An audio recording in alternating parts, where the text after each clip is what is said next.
A little bit of a prelude, a warm-up, if you will, to next Saturday night at Hog Wild as U.S. champ Ric Flair defends against Olympian Eddie Guerrero, along with Chavo Guerrero Jr., referee Nick Patrick. Eddie, you saw what happened. That's the kind of man Ric Flair is, and certainly you've got to address this big opportunity a week from tonight. You know, him and all the Four Horsemen are nothing but thugs. You know, Flair, all we want to do, Chavo and myself, is come into WCW and make our mark. Get our positions here. We're not trying to hurt nobody. All we do is mind our own business and give the best that we can. Well, you want to make a statement with my blood? I don't think so.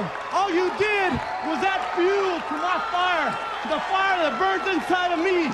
And 1 week from now in Sturgis, I'm going to have the opportunity to get you and get what's more precious to you, the gold around your waist.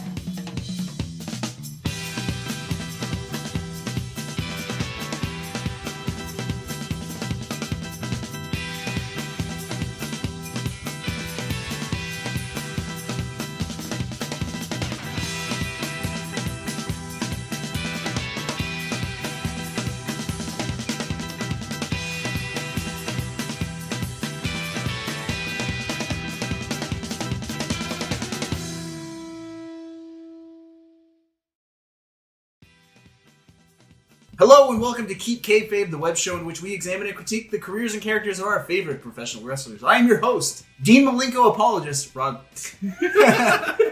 I'm joined by Alex Wright advocate, David, Disco Inferno evangelist, Brandon, and Dreads superfan, James. Very nice, very nice. And as always, we are keeping everything in universe. If it happened in the ring or on the screen, it happened for real. And if things don't make sense, we will make them make sense. It's going to be a lot harder as we move forward. How you guys doing? We are live from an undisclosed location. Just like AEW. just like WWE WrestleMania 36. If you want to know what 316 Day is all about, give me a hell yeah. It kind of looks like the Performance Center. But Yeah. Undisclosed. Undisclosed. We are risking quarantine, and we are here to record for all of you. I will say, we can say for certain that more people will watch this show than attended WrestleMania this year. But we appreciate everybody who's been clamoring to see us back. I got some kind words in the comments, so thank you for that. Oh, thank you guys. Yes. Thumbs up, though you can't see it. Thank you. Thumbs emoji. We are in WCW. Eddie has moved from ECW to the big leagues for the big boys play. Thank you. I think up until this point, we've been very, very spoiled. Eddie's matches have been long. He's been given his time to show his craft, to put in some great matches. He will not have that luxury in WCW, unfortunately. Oh. There will be some good. There's going to be some good stuff, and there's going to be some stuff that didn't quite match the quality of our previous shows. But there's going to be a whole lot more stupid. And let me get some bad news out of the way first. Eddie never fights the Renegade. Bad news. That is. You will never get to... What was that one of the comments? It was like, he'll never meet the Cartwheel City. Yeah, he will never go to Cartwheel City. Big ups to the fan that tapped that in the comments. Yeah, thank you for that. He will go to Cartwheel City when he wrestles with China, but spoilers. But that's a different Cartwheel City. Yeah.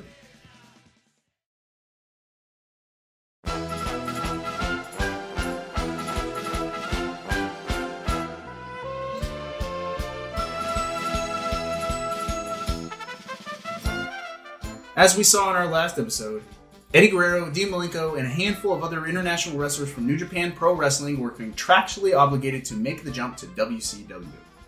WCW and New Japan had a working relationship, and Eric Bischoff saw that as reason enough to say, hey, all you international New Japan wrestlers, you can't wrestle anywhere in the United States other than World Championship Wrestling.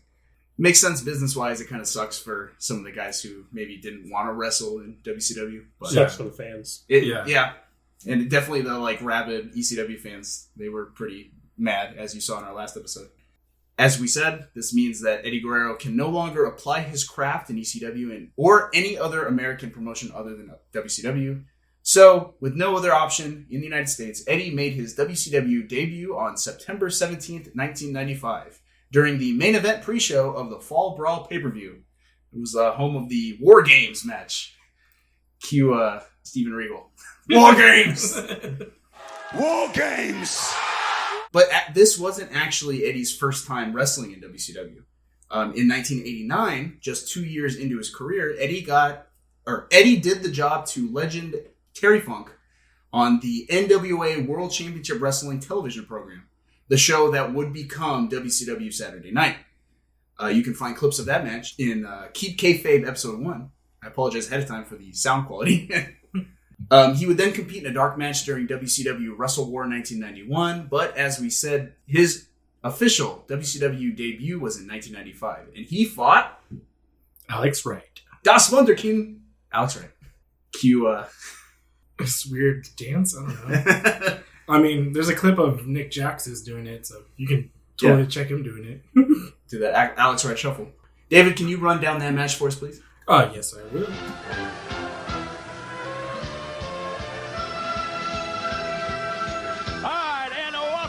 To the action, the countdown to Fall Brawl. Eddie Guerrero, a man who is a second-generation wrestler, the brother of Hector, Chavo, and Mondo Guerrero. Three names, I should say, known all over the Southwest and throughout Mexico. Eddie comes out with his generic Latin music. From Ted Turner's sound library, his vast sound library. They just typed in the words Mexican music and got that. You know, as someone with more mental fortitude than I will go through and find like an old Hanna-Barbera cartoon that has that exact music that Eddie used, or like Speedy Gonzales or something. So Eddie comes out, makes his way to the ring. Sporting new trunks. When we last saw him in ECW, he was wearing, I think, green trunks or green and black pants. Mm-hmm. But now it's like a singlet, like where it's like all, and it has like weird geometric patterns on the side, which would later become like a thing throughout WCW. Alex Wright comes out. I was sad because like he usually does his dance on the front of the stage, but he didn't do his dance. No. He just walked on and smiled, and I think Bischoff said that this was weeks into Alex Wright's debut as well, so maybe he wasn't dancing yet. Okay, that's fair. He was kind of trying to say maybe finding his step. Ooh. Oh. Darn. Swing and a miss. I think it's really interesting since Eric Bischoff was doing commentary. Mm-hmm. And at this point, a lot of people didn't know like Eric Bischoff was the owner of WCW. Yeah. And then Dusty Rhodes talking with his list is like the most beautiful thing like to listen to is like him going, I can't do it. But he's the kid, baby. I tell you what, Eric, we had talked about the long time ago, this is where the big boys play, and I guarantee you cannot find it any better anywhere. This is WCW. Let me tell you something about Guerrero. This kid can beat you so quick. At any minute, you've got to be prepared at all times because he is so fast. So this is a stern test, I believe, for Alex Wright. In my opinion, I don't think Bischoff is the best announcer. yeah. But in this match, he told Eddie's backstory. He talked about his family history and some of the stuff that we covered in our previous episode. So I was like, good job, Eric. He did his research on it. He did. Sure. Well, with the exception of, I think he misquoted the Goro special or the Gory special. Right. Correct. He called a Razor's Edge powerbomb a Gory special. And we were watching it go, I'm like, nope, that's not a Gory special, sir. There it is. It's a Gory special. Named after his father. 1, 2. Alex Wright in trouble. Alex Wright able to roll the right shoulder. All right. So Eddie and Alex Wright started off this match with headlocks. They shake hands first. Oh, yeah. I didn't see that. Sportsmanship. Then they did like a couple of like chain wrestling where they just traded like holds, headlocks, and stuff like that. Then we get to a spot where Eddie does a side suplex onto Alex Wright, which looked amazing. Because you also see the height difference on these two. Like, Alex Wright's definitely, you can tell he's like 6 foot something, and Eddie's like 5 something. But on TV, it like dramatically changes. Yeah. Like half a foot at least. Yeah. So Eddie did a side suplex on Alex, and then he does what would be his like famous move where he goes to the outside of the ropes and does like a senton onto Alex Wright. Mm-hmm. Beautiful, because even James was making a comment like, well, like he fully extended like 4 feet in the air, like He caught some serious hang time with that one. Huh? Yeah. He defied gravity. Yeah. And then Alex Wright's does like a flipping move off the top rope. Eddie charges, but then Alex caught him in a belly-to-belly suplex. I thought that was like... That was phenomenal. I was like, whoa. Yeah. And I'm like, I see why, like, if you watch our Renegade episode, that we do a segment where they talk about how Alex Wright was, like, going to be, like, probably a main eventer. Mm-hmm. And, like, Eddie was showing, like, this guy can wrestle. Yeah. And he's tall and he's lean. He was, like, almost like a hybrid of, like, a big guy mixed with, like, Bret Hart. Yeah. Like, yeah. Like, after that move, Eddie got his composure back. He attempted a tilt-a-whirl, but it kind of messed up. Yeah. But Eddie... No, it didn't mess up. Yeah. Kayfabe. Kayfabe, he did not mess up. Kayfabe, he's like, you know what, I'm going for the arm. Yeah, like Alex Wright got a little too ambitious, tried to go for something that was out of his league. He got tripped up, fell down, and Eddie was like... Capitalized on that, arm bar. Yep, beautiful. He got... Then they got back up. Alex Wright broke the hold, and then like Eddie Guerrero got Alex Wright into a tilt-a-whirl, which looked amazing because again the height difference. Did a little showboating, flexing in front of the crowd. Eddie Guerrero, you can hear the chants. There! Spinning backbreaker. Well, he got him in a situation to go back and get it again, and sometimes that works, and sometimes it don't.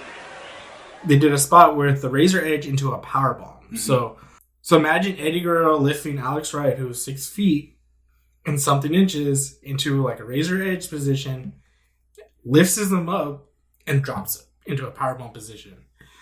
This is a spot where... Very impressive. It was very impressive, but also this is where Eric Bischoff did that whole, like, oh, it's a gory special. Like, can't believe you did it. But then, like, Alex kicked out of 2. Then Eddie finally applies the real gory special, which is submission. But then Alex Wright escapes, hits a German, only got a 2. They get back up. They get to near the edges of the ropes. Alex Wright then suplex Eddie's over. And then the weirdest thing was there were stairs. Right, the worst positioned stairs in all of wrestling history, right there on the side of the ring. And then Alex Wright is like getting back up because he just like suplexed Eddie. And then they kind of like pander to Eddie, who's on the floor holding his knees. And then like the ref is confused. And it's like, okay, got to check on him. Alex Wright gets out of the ring. And Eric Bischoff even is saying, like, he broke the count. Like, he's not worried about the win. Like, yeah. Like, that's the whole thing. Like, you broke the count to stop the count. It's like... Yeah, Alex, like, ignored disregarded the match and went into Eddie's aid instead. Yeah. And helped him up. And then the bell ringed because I guess Eddie couldn't perform. But they show pretty much Alex Wright helping up Eddie and like walking him into the back. That's why he's never a main eventer. He's too nice. Because he's a good guy. Should have turned heel right there. Stomped on the leg. Take that, Eddie. But maybe because he's a German and like he was trying to break the stereotype. Maybe. I was gonna say, like, if roles were reversed, because we've seen Eddie bend the rules in Mexico, bend the rules in ECW. I bet if the roles were reversed, Eddie would have stomped on the leg. That's true. Yeah. But I would say no, because it was his debut match. So you probably would be like a baby face or like a good guy. So you probably wouldn't do it. You think he's trying to be on his best behavior in WCW? Yeah. Yeah. At least early on, right? Because it's like, hey, new place. I don't know these people yet. Don't know. Maybe. That makes sense to me. Trying to be a company man. Yeah. Try to be the guy that, helps with the big boys play, you know? Yeah. He called it off. He called it off. This is unprecedented. Well, I'll tell you what, we talked about it before. Two tremendous athletes, two tremendous sportsmen, and you're seeing what I consider to be unprecedented sportsmanship here in WCW as Alex Wright is helping up Eddie Guerrero. I do want you guys to remember this one moment with Eddie's leg, because that knee injury will haunt him for the next year and a half. Really? Yes. I don't know if this is a legit knee injury, kayfabe, will work, I don't know. But it plays into all of his big matches for the next year and a half. And perhaps beyond. We'll see. Pay attention. Okay.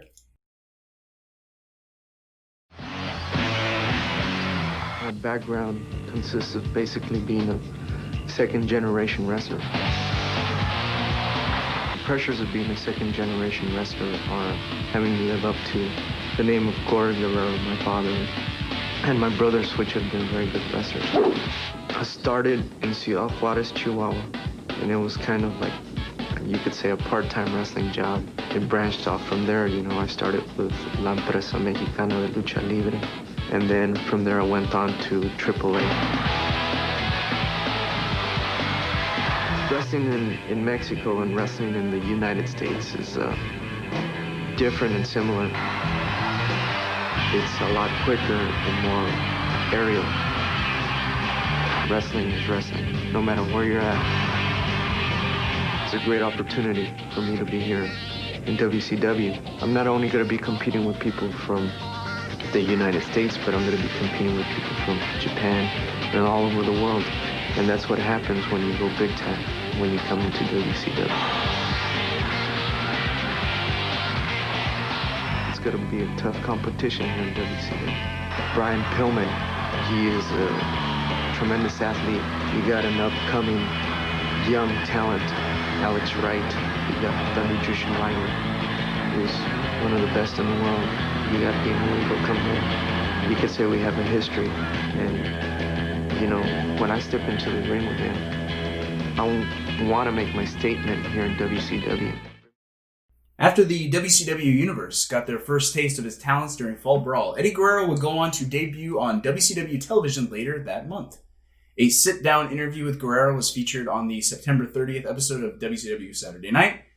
Eddie discussed growing up in a wrestling family, his career in Mexico in AAA, and his long-standing rivalry with one Dean Malenko. Yay for continuity! He said something about his heart. Yeah, he said in Spanish that he was going to fight, you know, with his heart. Like a true Latin man would. I would say in his demeanor, it seemed very reminiscent of like early Eddie. Yeah. Very like humbled and, you know, not the brash character that we had come to know in AAA or even ECW. So I don't know if, you know, being, you know, where the big boys play kind of adjusted his mindset or what was going on. But yeah, he was definitely a lot more humble in that TV appearance. That's what I believe that the change in atmosphere amongst a bunch of, probably the business side of things is probably pressuring him a little bit more. It's like, hey, maybe someone from the office got to him and said, hey, we know what you got down, you know, to in ECW. We don't put up with that here. Be on your best behavior. The following night, Eddie fought Japanese superstar Jushin Thunder Liger, speak of the devil, for a chance to face Dean Malenko, or as Tony Schiavone calls him, the man of 1,000 moves. They're to wrestle live on WCW Monday Nitro, so whoever wins this match gets the chance to fight live on TV. The tumble Eddie took during the match with Alex Wright must not have been too bad at this point, because he puts Liger away with a frog splash, or, as Tony Schiavone calls it, a jackknife. What? Yeah, he calls it a jackknife several times. Okay. Yeah. And Eddie Guerrero up top, a jackknife. I just think of a powerbomb. And every time someone says jackknife, I'm like, oh, a powerbomb. Okay. I guess so, yeah. They're getting all his moves wrong. Shout out to the homie Kevin Nash, by the way. As per the stipulation, Eddie earned the opportunity to face Dean Malenko live on Nitro. And we are live, and it is Eddie Guerrero, Dean Malenko, center of the ring, two tremendous athletes. We're not going to cover that match in depth. I think we're all Dean Malenko'd out by this point. If you want to see any more Dean Malenko, go watch our previous episode, Eddie and ECW. There's enough Dean Malenko to go around. That match is exactly what you'd expect from these two. Fast, dynamic, technical. And like in many of the matches from their feud in ECW, Eddie squeezes out a sneaky pin to get the 1-2-3. You would think those are the only two wrestlers on the promotion. Yeah. They're just like, we need a guy for Eddie to fight. We got Dean Malenko. Sold. And because this will go on forever, Malenko demands a rematch at the end, and Eddie eagerly obliges. Anytime, any place, brother. Fight forever. Here, wait a minute. Malenko going back after Guerrero. Guerrero turns around. Referee is right. Wait a minute. What's going on here? You give me a rematch. You got lucky. I want another match. Anytime, any place, brother. You got it. Malenko wins the return match a week later with a devastating sit-out powerbomb. Conclusion: who is the better man? Depends on the night. 1, 2, 3.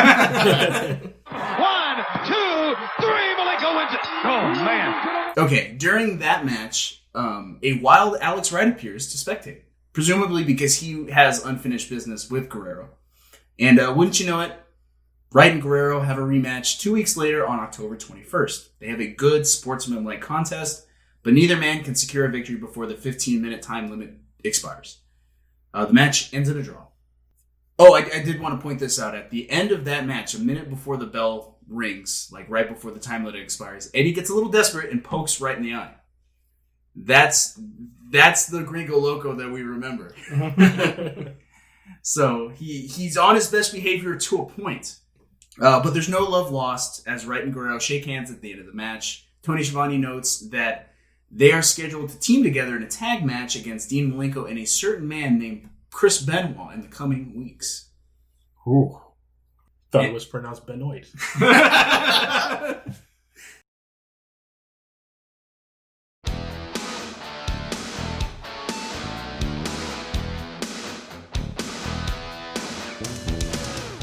And who is Chris Benoit?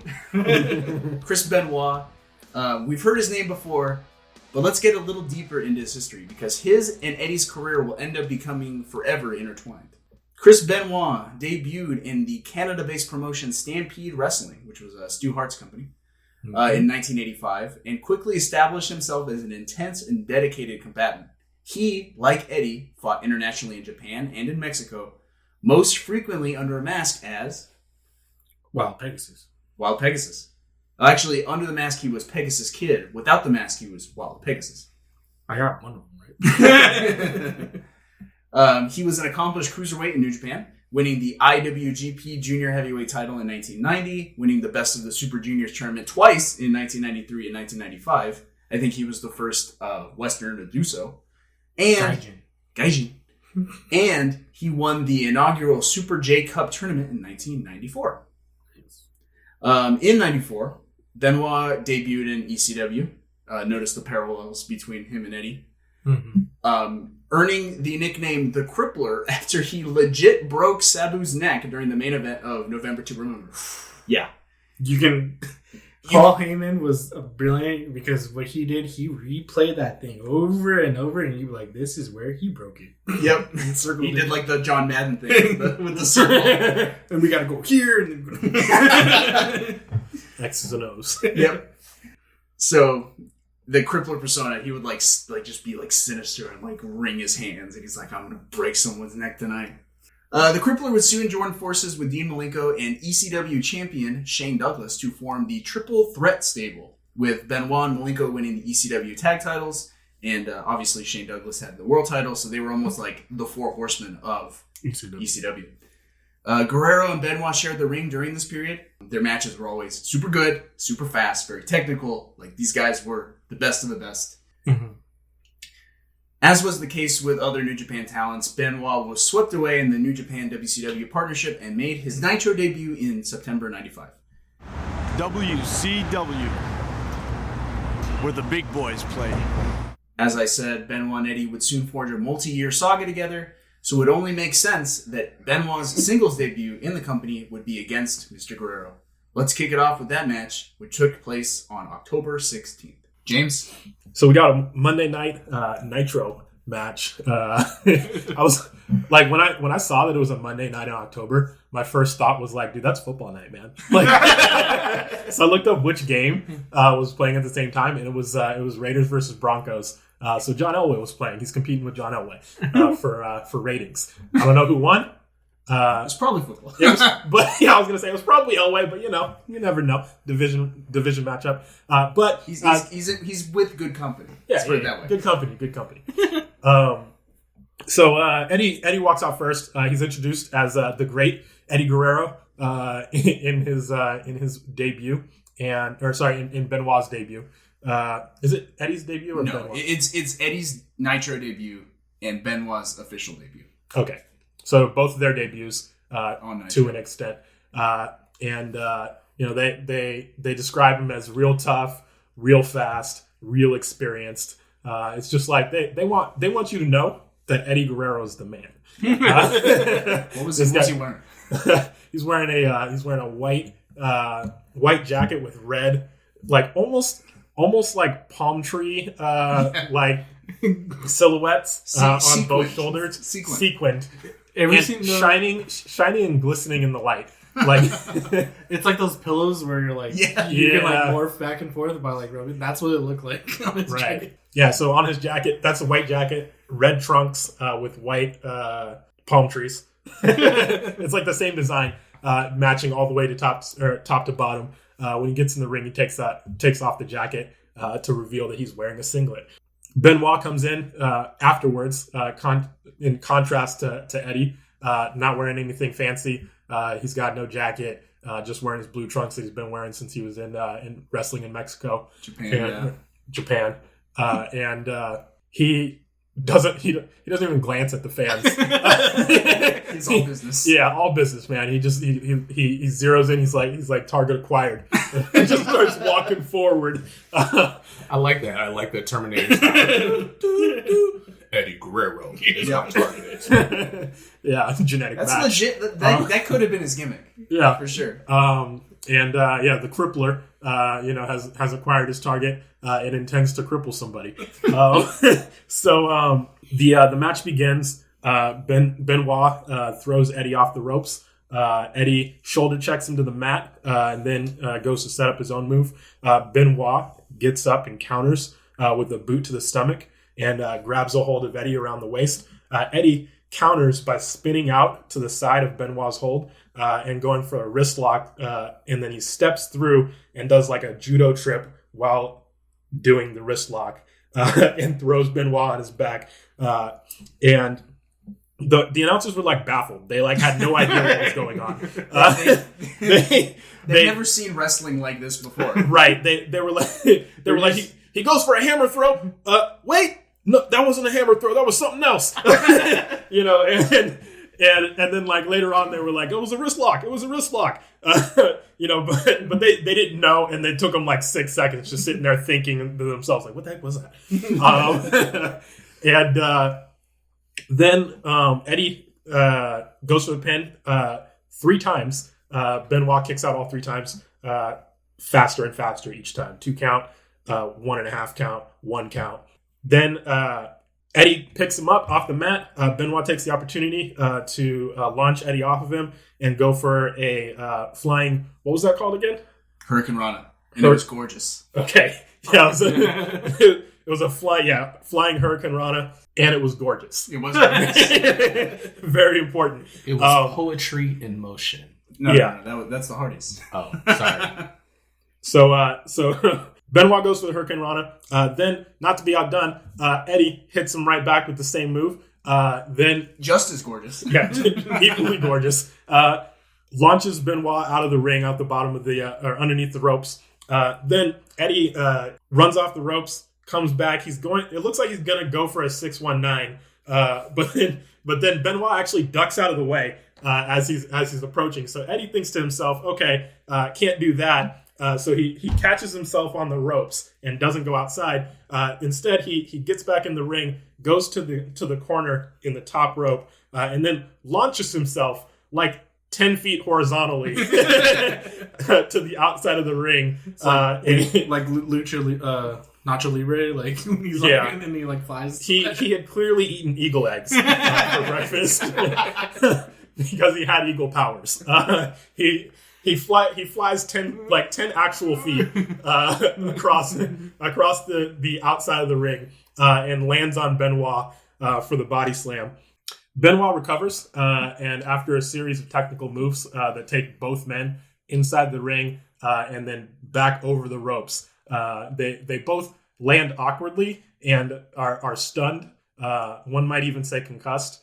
But that is the thing where they side suplex over the ropes and they get dragged by the neck. It was terrifying. Yeah. They looked actually injured. Like that would have hurt really bad. Yeah. Eddie recovers first and attempts to put Chris face first into the corner ring post. But Chris blocks the impact with his forearm and then ducks out of the way as Eddie tries to follow up. And Eddie barrels into the post face first, hits his arm. He's hurt bad. Out over the top rope, and now it's Benoit! Face first, into the post, and then a wicked forearm to the back of the head, and it looks like Guerrero wrapped his hand right into that ring post, and he did. Holding his right arm, he might have broke it. It looks like he's legitimately injured. Benoit is not German, so instead of consoling him and seeing if he's okay, he capitalizes. I did notice this. So Eddie is down nursing his arm for a second, and they do a close up of Benoit. Right? Benoit looks frustrated with Eddie. He almost sags his arms a little bit and just come on, Eddie. He's like, get up. Yeah. So that tells me that Benoit is more concerned with fighting Eddie 100%, and when Eddie is, obviously less than 100% due to his arm, Benoit now is he's not getting the fight that he was promised. You know what I mean? It's to him, just being in the moment, having the fiercest of competition is the most important thing. And now that Eddie is left with it, he's like, I'm disappointed, Eddie. I guess I'm going to have to punish you. Right. And Benoit capitalizes, takes control of the match. And this feels like a turning point in the match because before that, Eddie seemed like he was mostly in control, had always had an answer. And this is when that changes. Benoit lands a suplex, then throws Eddie to the corner, lands a drop kick, a hammerlock suplex, a boot to the head, another suplex, and some other stuff. He's all unanswered, and Eddie has no response until suddenly he just comes alive. Benoit goes for some sort of slam attempt, and Eddie counters it, rebounding off the ropes and landing a tornado DDT off the middle rope. It's phenomenal. Yeah, fantastic. Eddie goes for the pin, but Benoit hooks the ropes with his foot, which is crazy that Eddie almost won the match there. Yeah, that's true. And after breaking his arm, after all the punishment he had taken, he was this close. Back on their feet, Benoit takes control with a clothesline and goes for another slam, but Eddie reverses it again, lands a body slam into a 1 count before grasping his injured arm again. It looks broken, but Guerrero's a warrior, fighting through pain like it's nothing. Just an inconvenience with all that adrenaline. It's par for the course. Yeah, par for the course. He's like, dude, it's not even like my knee. Not even close. Benoit again takes control. He continues taking Eddie down a peg, and Eddie can't do much to stop it except fight through the pain. Benoit goes for a submission on Eddie's injured arm, and he just braces it against his knee and just starts twisting. And Eddie's arm might be broken, but it's in a lot of pain regardless of if it's broken or not. And Benoit's putting him in more pain. Maybe he's even trying to cripple him. Benoit tries to send Eddie into the ropes, but Eddie leaps from the mat, clear to the top of the ropes, lands on it like a ninja. So good. Yeah, then he jumps off and goes for another flying Hurricane Rana and goes to pin Benoit. He gets a 2 count, and Benoit again uses the ropes to escape the pin. So that's 2 times that he's almost won with a broken arm. Eddie lands a side suplex and drags Benoit to his feet with his good arm. The announcers start arguing whether Eddie can win with one arm, while Eddie is currently like just slamming Benoit with the brainbuster. he's like, I don't know if he can win. He's like, he's only got one arm, and he's like, oh, it's a trap! They understand that when adrenaline is rushing through your veins, you can do amazing feats of strength, but it'll wear off very soon. It only lasts for a very short time. Yeah, and that's exactly what happens. Eddie sets up Benoit in the center of the ring after the brainbuster and appeals to the crowd. As he walks to the corner, gets them all pumped up as he goes for his signature frog splash off the top rope. As he's flying through the air, Benoit brings his knees up to defend just in time. And Eddie is reduced to the fetal position after he lands on his ribs. And Benoit wastes no time hitting Eddie with one of the most vicious power bombs this world has ever seen. So brutal. Guerrero probably favoring his ribs and his arm at this point. Oh my goodness! Did you see that? Guerrero's head bounced off the mat like a basketball. We didn't hear this when we watched it, but I wrote in my notes that when McMichael sees this and he goes, "Holy crap! Like that'll change the color of your hair." And then Heenan, not skipping a beat, says, "Your hair? That'll change the color of your tights." Yeah, we also get other color commentary like Guerrero's head bounced off the mat like a basketball, and thought Dennis Rodman was going to rebound that head. It was vicious, yeah. Like the way that Eddie like whipped into the ground, like it wasn't like he didn't hit flush like you would expect somebody to hit when they get power bumped. It was like his whole body slowly just like lower back and then slam straight into his head. And he was like going like 25 miles an hour. yeah, like terminal velocity. So Eddie eats like the most vicious power bomb you will ever see. And Benoit goes straight into the pin from the power bomb. And Eddie kicks out anyways. He's like, I'm not done. This isn't over till I say it is. After having his soul leave his body, Eddie, while unconscious, manages one last reversal and misses the pin. Then gets caught up in the moment, and with all the adrenaline that he's got pumping and fighting on instinct. He punches Benoit with his broken right arm and immediately regrets it. Hits him square in the chin and then just grasps his arm like he's done something terrible. You don't punch a rabid Wolverine in the face. Yeah, and Eddie shrieks in pain. Benoit grabs him in what looks like a full Nelson and then hits him with the belly to back suplex.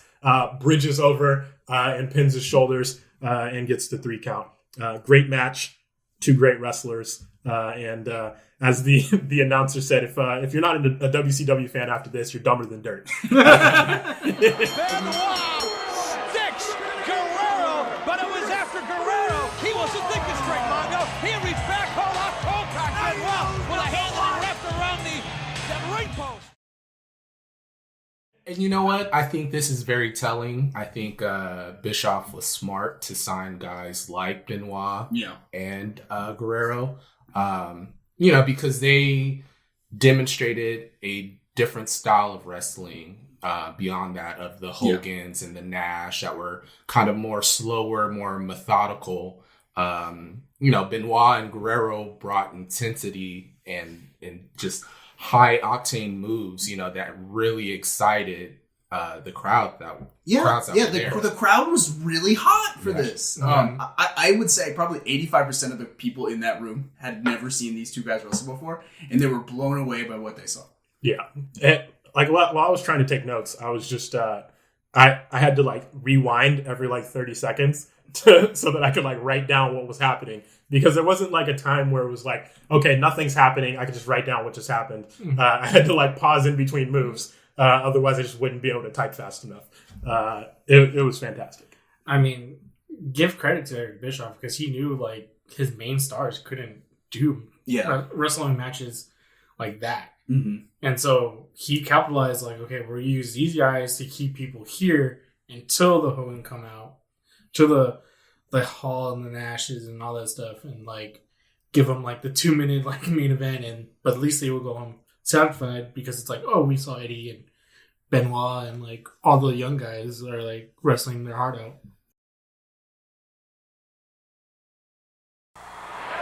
All right, back on Saturday night, Tony Schiavone, Dusty Rhodes, Chris Benoit, and Eddie Guerrero. They've met before, and a big return match here on WCW Saturday night. And now you know who's number one. Or do we? As with the rivalry with Dean Malenko, Eddie's rivalry with Chris Benoit would feature many, many, many matches. Guerrero and Benoit would essentially wrestle each other once a month for the next year. And in just the last 3 months of 1995, they shared the ring over 5 times. I'm just saying, these guys obviously know each other so well by that point, if that's how much they're wrestling each other. Mm. And the fact that they can continue to pull out, amazing new moves. Yeah, it's not like how like you see the same match, but it's like the same match over and over. It's like different. They do small details that was different. Right. I'm going to run through the highlights because the rivalry... We can't cover every match, but it is good because this rivalry transitions really nicely into an even more significant feud for Eddie down the road. So as I alluded to earlier, Eddie was supposed to team with Alex Wright in a tag team match against Benoit and Malenko on October 23rd. Unfortunately, Das Wunderkind shows up on Nitro with crutches. Man. Yeah. For the life of me, I don't know why. Perhaps the match with Eddie 2 days earlier aggravated the injury. We can't know for sure. Oh, but in our match, his knee was taped. Oh, okay. I forgot to mention that.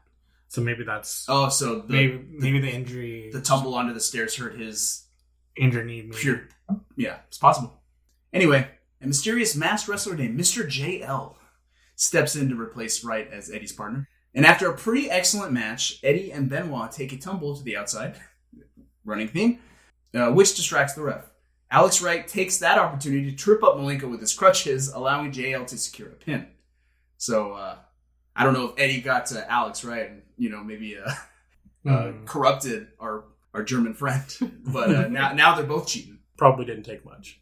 No.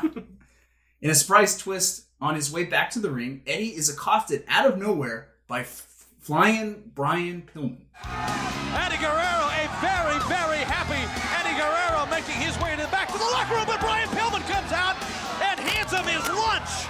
Oh, DDT on the concrete. I don't know. So Eddie's walking to the back, and out of nowhere, Flying Brian just comes and just starts beating the crap out of Eddie. No reason given. Now, is this Brian Pillman as like the loose cannon? He's becoming the loose cannon. Okay. He's not quite there. But at this point, no one knows where this came from. All we know is like Eddie and Alex Wright cheated to win, and now Flying Brian is mad. Okay. November 6th.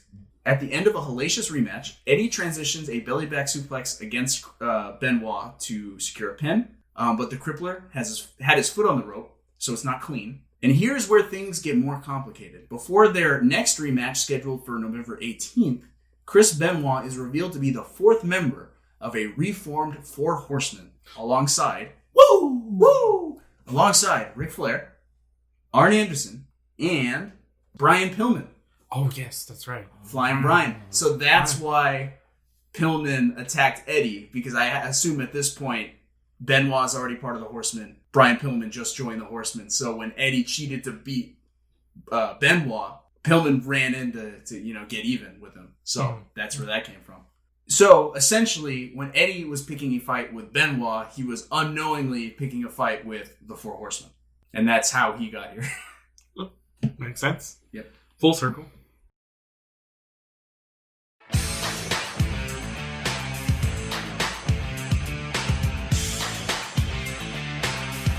First, representing the Four Horsemen from Edmonton, Alberta, Canada, the Canadian Crippler, Chris Benoit.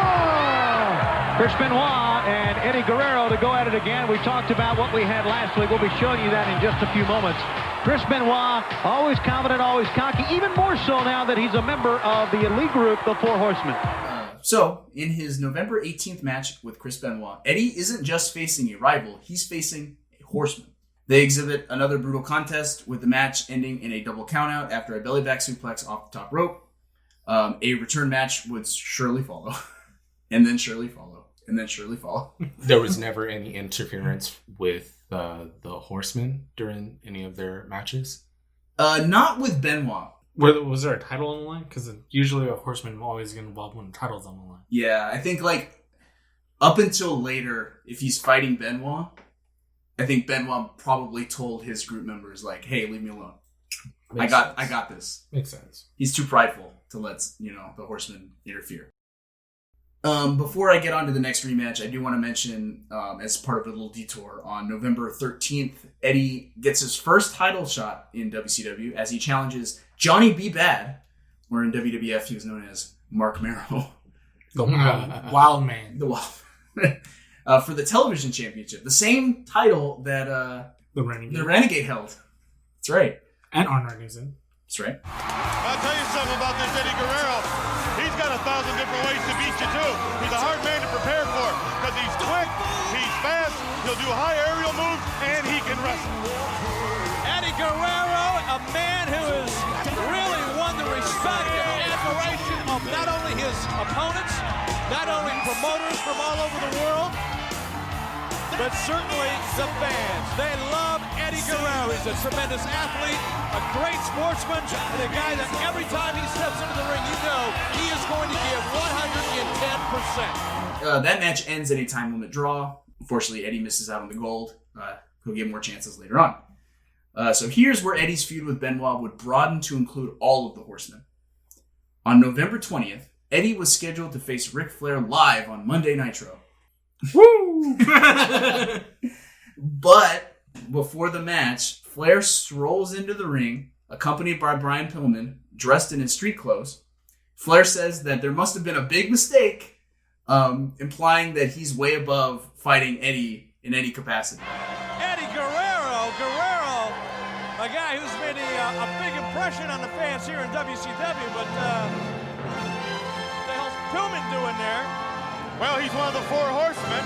I don't know where Anderson is or Chris Benoit, the Canadian Crippler, but Flair obviously has something to say, and he's going to say it. Hey. Apparently, somewhere in the wrestling world there's made a big mistake made. They actually thought that I was going to come out here and wrestle you tonight, brother. You know that's a mistake. I'm the Nature Boy. That's and I'm focused. Insult. Woo! Oh.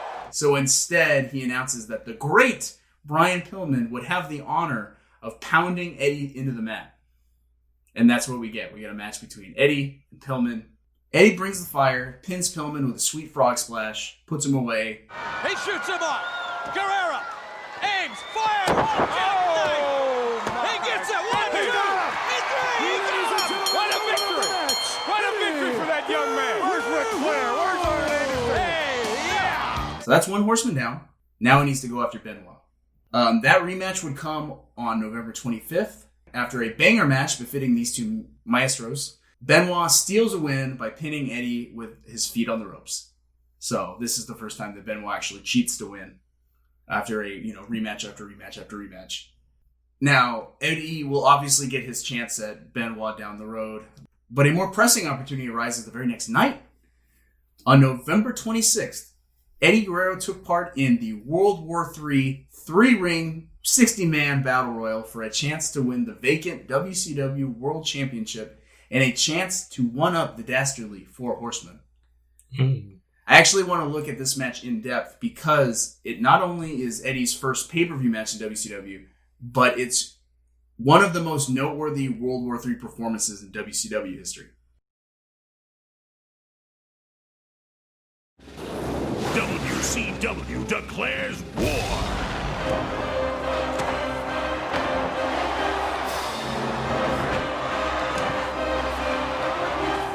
With the biggest battle royal in wrestling history. World Championship Wrestling wages World War III. 60 international superstars from around the globe. Prepare for combat like the wrestling world has never seen before. Let's get ready! It's all out war. 3 rings, 3 giants, 1 battle royal. It's WCW's World War III. November 26th, 1995. 3 rings, 60 men, 1 championship. This is World War III.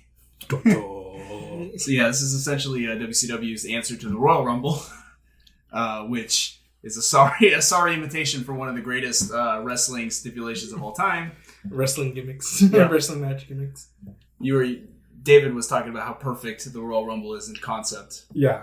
Because, like, World War III, like, opens up with, like, hey, we're going to just put all you guys in the ring.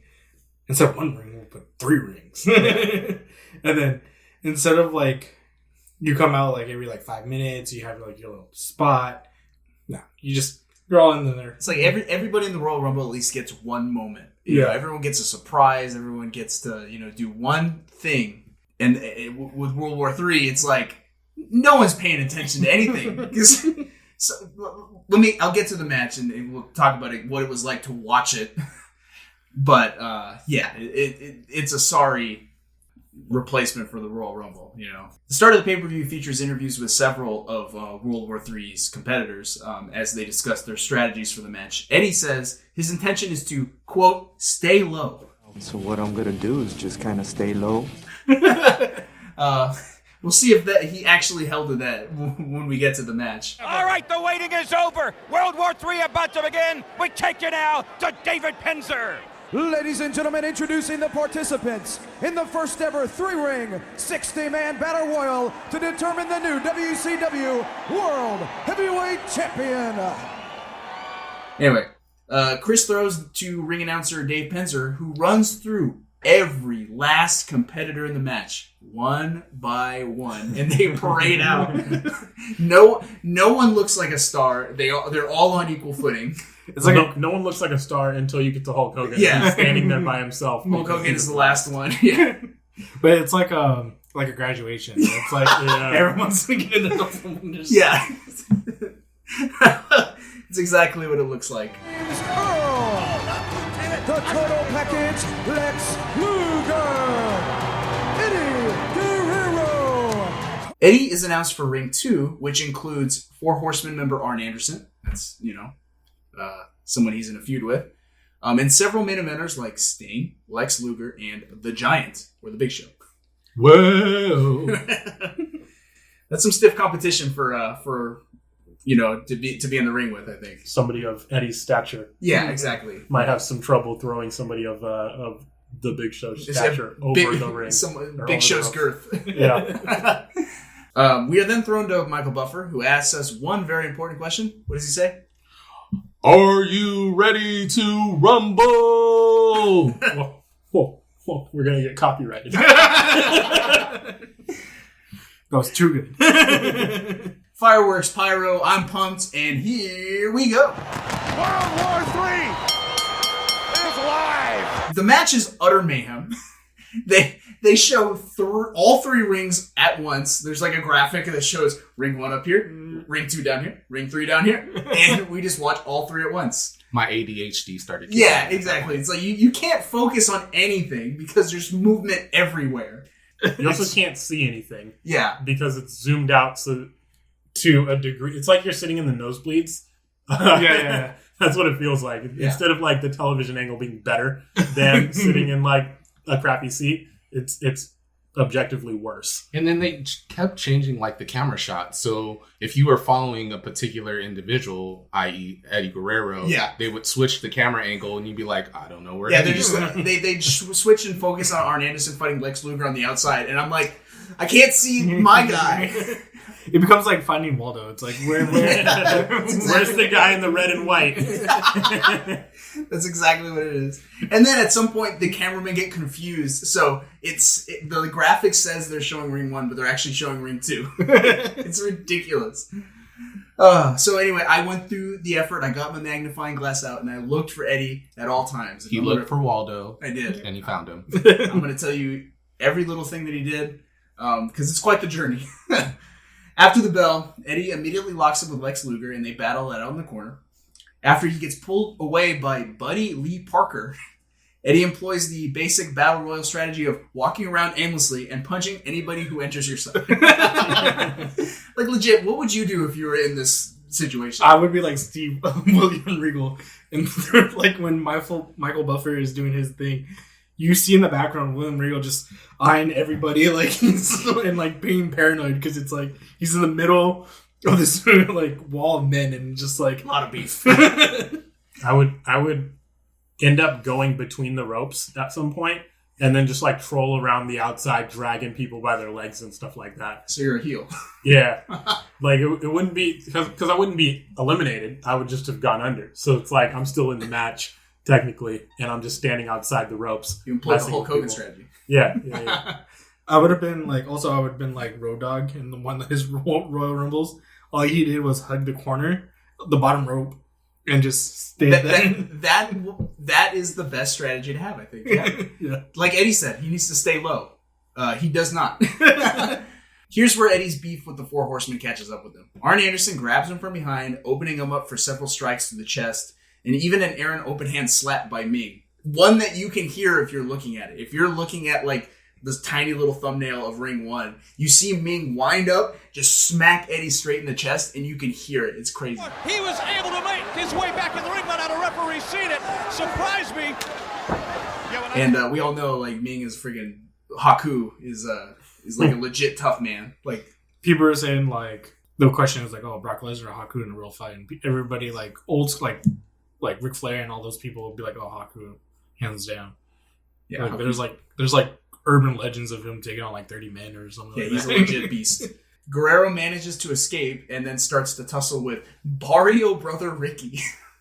Not Mario Brother, Barrio Brother. I don't know who that is, so it's fine. No one does. I mean, that's why he got eliminated. Yeah. Eddie nearly eliminates Barrio Brother, but he manages to climb back in. Eddie gets down by Mr. Wonderful Paul Orndorff, who then proceeds to pound his face in. Eddie fights his way up, forces Orndorff into the corner, and repays pounding for pounding. At about 9 minutes, 15 seconds in, Eddie takes a precarious perch on the top turnbuckle. So much for staying low, am I right? He surveys the scene like a Mexican Spider-Man. Well, Spider-Man.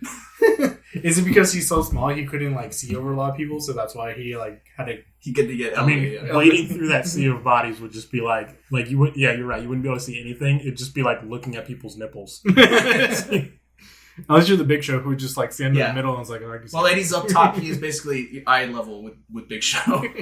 Eddie gets pulled down by Ming. I don't understand why Ming wouldn't try to push him off, but he did what he did. And then Eddie jelly legs around for a bit, you know.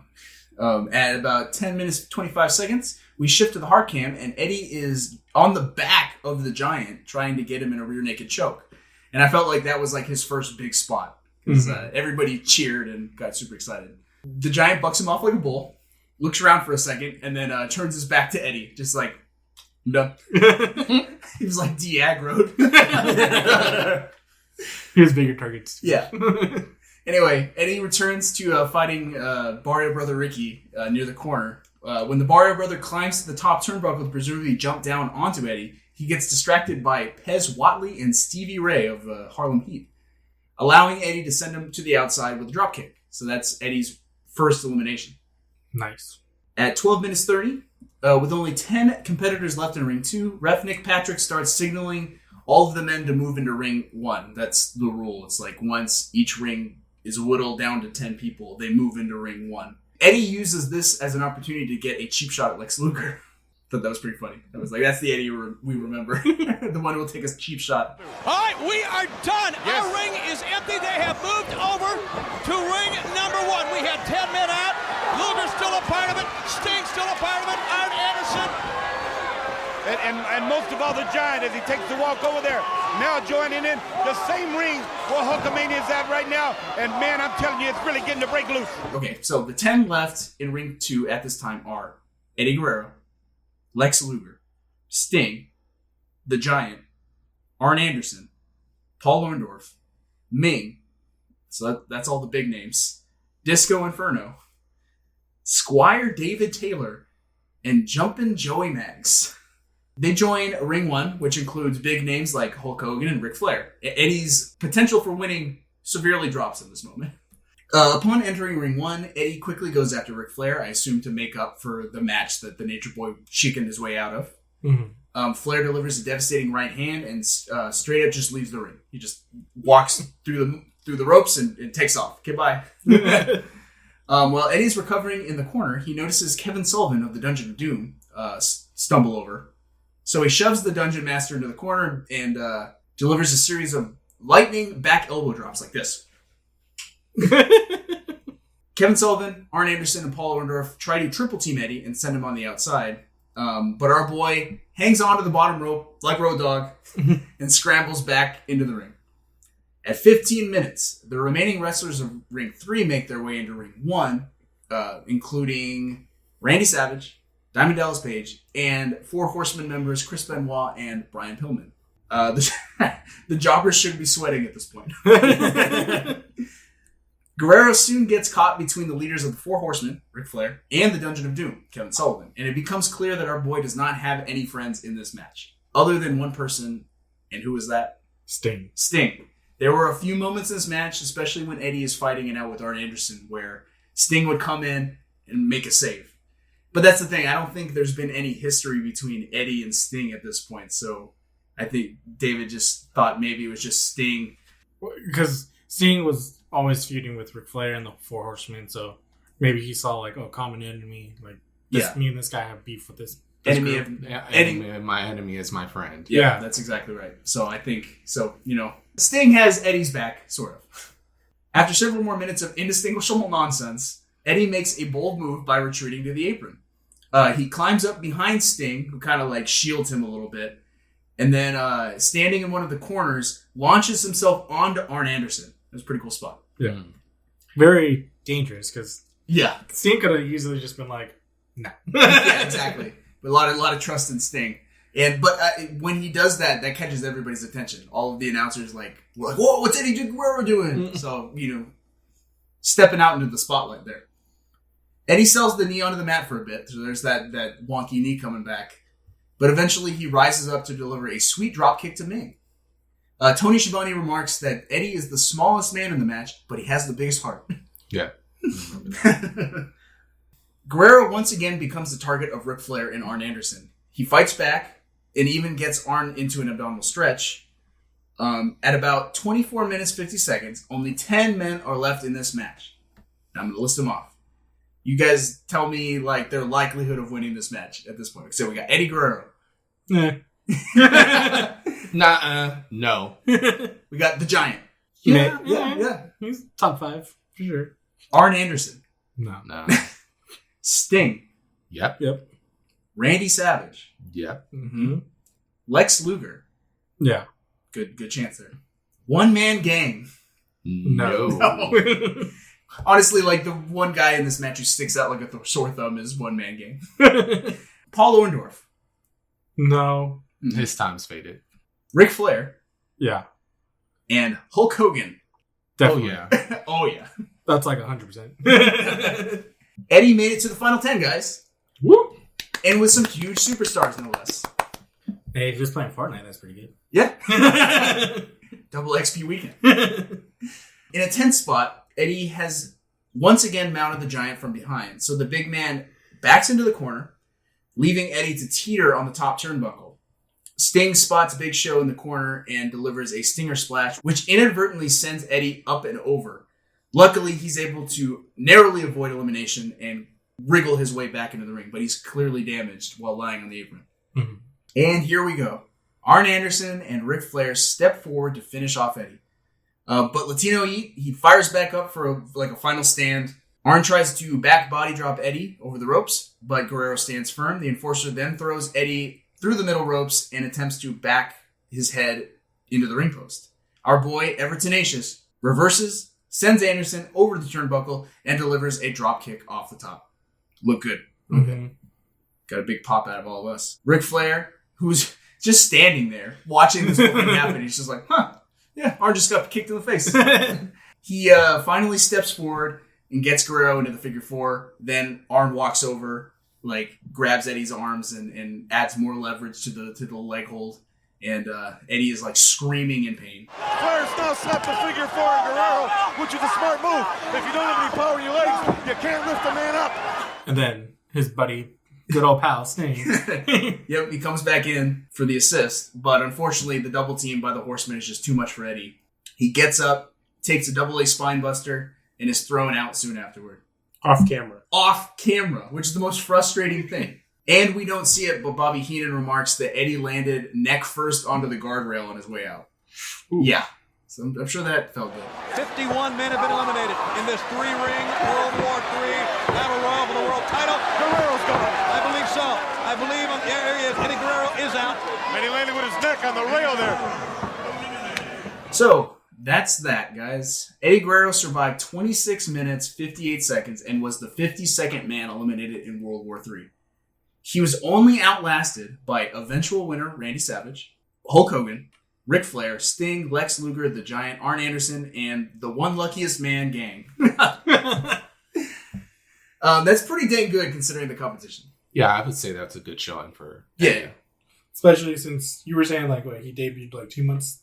Yeah, basically just 2 months before he had debuted. I think of the final 10, he's the one in the match who's been with the company the least amount of time. One Man Gang, it's a little iffy because he was in the company before and then came back more recently. But Eddie has the shortest tenure in WCW overall. And in that list, he was probably, him and One Man Gang are probably the only ones that didn't win the world title. Yeah, Arn and Orndorff, I think. Yeah, Arn and Orndorff didn't win the world titles. But then, top of the list, it's there's probably 30 or 40 world titles in between. It's Arn and Orndorff at least had main event at a WrestleMania or a Starrcade, Yeah. Eddie's up there with the top of the top. Cream of the crop. The cream rises to the top.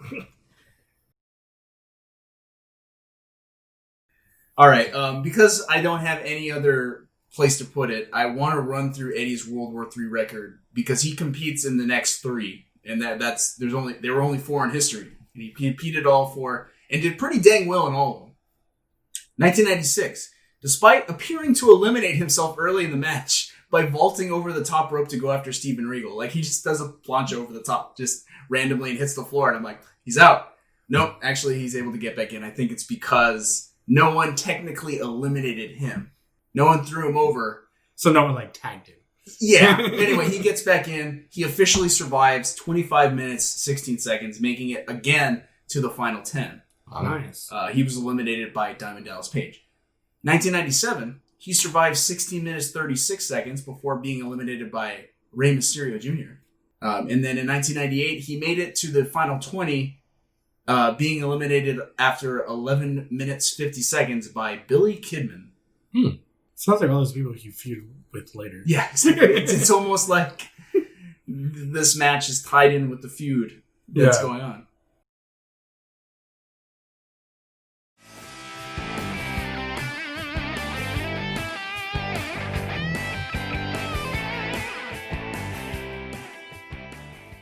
Eddie was brought in and is kind of lumped up historically as part of the Cruiserweight division alongside Chris Benoit, Rey Mysterio, Dean Malenko, Chris Jericho, Juventud, all of the luchadors, Jushin Thunder Liger, La Parka.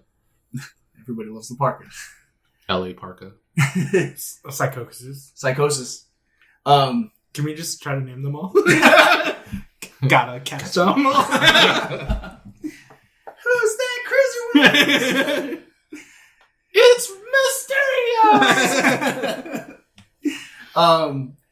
So I think a lot of people have treated the Cruiserweight division almost like a derogatory. Yeah. Oh, totally.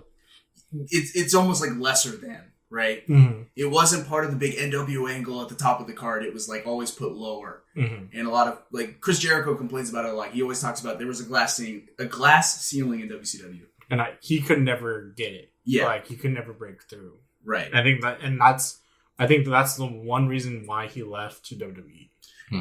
And it had to do a lot with like the perception of these men as smaller guys, you know, like they weren't 6'4", you know, 250, 270 pounds or whatever, you know. I mean, The Rock talks about it. Like he does a promo, like there's a feud with him and Jericho over the world title. This is when the Invasion angle was happening. Yeah. And I remember The Rock, like, because you know how The Rock would trash talk. And he was like, when I was winning world titles, you were just wrestling Juventud. Like, to Chris Jericho. And I was like, dang, that's like kind of like a diss. Because it's like... Throw Juventud over. Yeah. And then I think also it stems from guys like Scott Hall and Kevin Nash who like were definitely like bullies in that promotion. And also like they were guaranteed like something like with their character. Yeah. Like, they had like a contract with their character. They could do whatever they want with their character. Creative control. They had creative control, and like that's why Hogan never left the top. Like he was always on top. Yeah. And wasn't Nash like one of the main bookers for WCW? Eventually. Yeah, towards the end. And like then people started to come out and say that he referred to people like Chris Benoit, Dean Malenko, Eddie Guerrero as vanilla midgets. That's the term that gets thrown around a lot. It's like they have no character and they're tiny. Yeah. So it's like a lot of factors were holding these wrestlers back, and then they created this cruiserweight division and just kind of like pigeonholed all of these smaller guys into like their own division. They can never break out. They can never go any higher than where they were. Which kind of sucks because like with Chris Jericho was like the first one. His character, he got his character over. Yeah. He even got his character over to where people were like, he was feuding, I guess he was making fun of Goldberg because Goldberg had that streak. But he would come out like every week. He's like, hey, Goldberg, like, I'm waiting. If you're not in here, like, I win. And it's like, he would do that. And like, he got that concept over. Mm-hmm. And I got to the point where it's like, okay, we're going to give you your match on Nitro. And it's like, what? No. Like, that match should have been on a pay-per-view. Like, yeah. And I think Jericho would always talk about, like, even Hogan came up to him and was like, no, you got to do this. And he's like, no, I know my worth. Like, that's a pay-per-view match. Like, right. Even though it's going to last like 2 minutes, but that's a pay-per-view match, not a Nitro match. So here's where I want to present an idea here. Based on what we've seen of Eddie Guerrero in WCW up to this point, so like late 95, early 96, it doesn't seem to me like he's being held back all that much. He debuts, immediately gets pushed into a feud with the Four Horsemen, who are like four of the biggest stars in the company. And then like within the year, he's wrestling for the United States title, which is the secondary title of the company. I feel like those are a lot of pretty big opportunities for Eddie, despite his size and the perception of the cruiserweight. Do you agree? Yeah, I would agree. I mean, even to make it to the top 10, right? Right, of the World War III. That says something, right? So I think they just know that Eddie is a great wrestler. Yeah. So politically, like they're like, okay, well, we want to show him in big matches against people who matter because that's what the fans want to see. But they also don't want him to be the champion because he's 5'8". So you think that's where the line is? That's where the ceiling is? It's like he'll only get to that like top mid card, but never any higher than that. He'll never reach the world title status, main event. I mean, that's what it looked like to me. Like he's always going to be 10th place.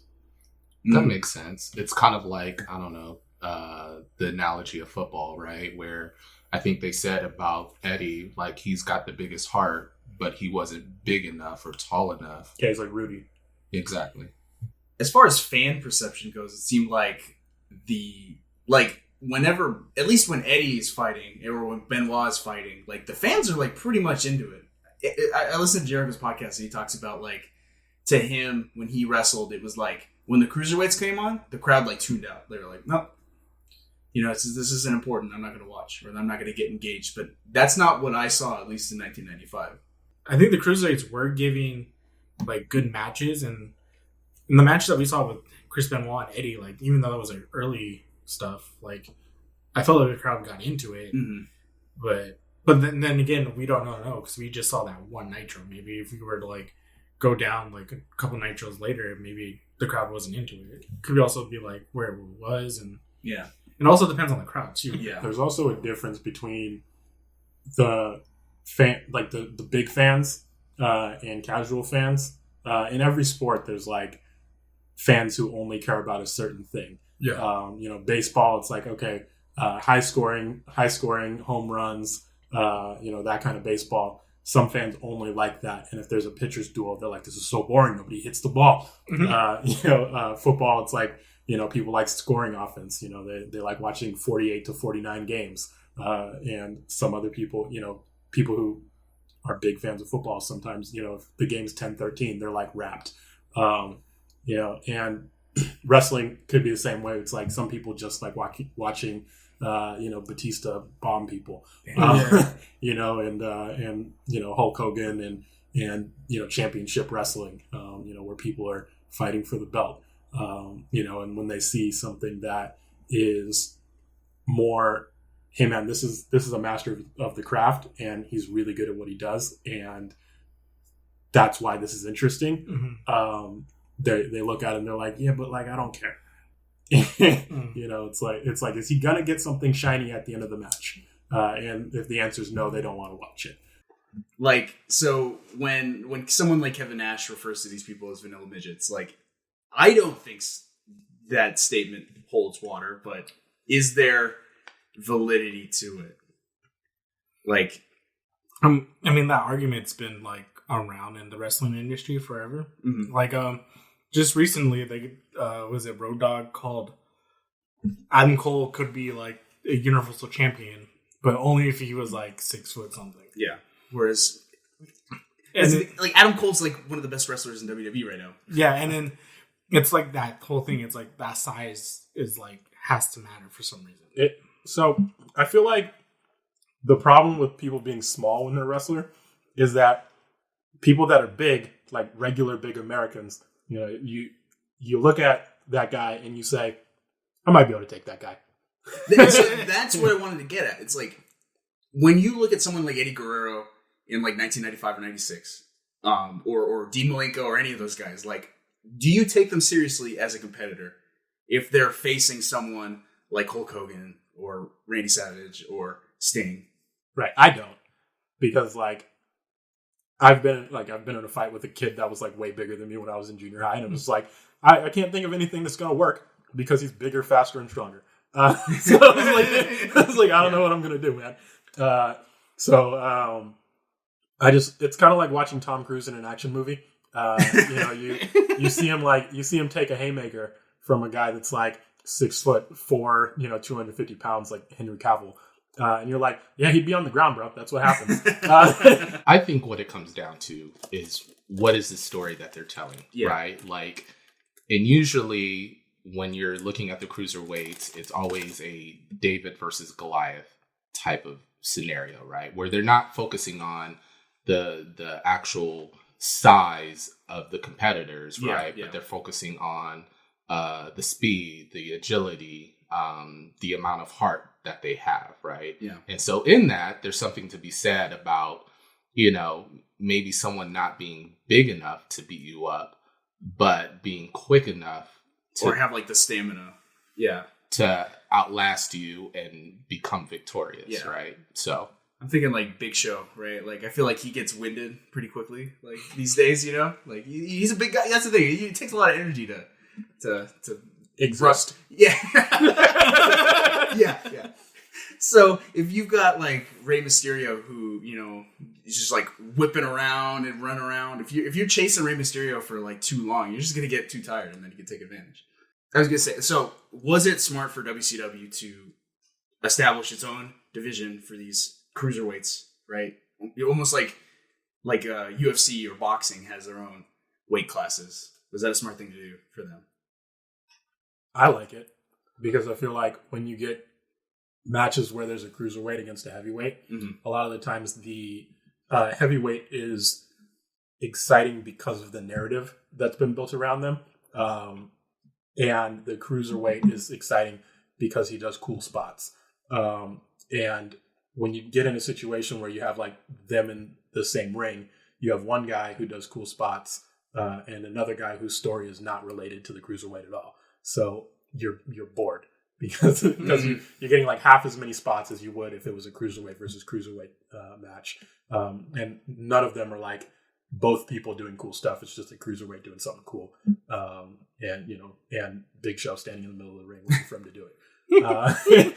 And then the other half is like if you had two heavyweights, you get in a situation, or you do get to see stuff like Big Show, swing Rey Mysterio into a pole.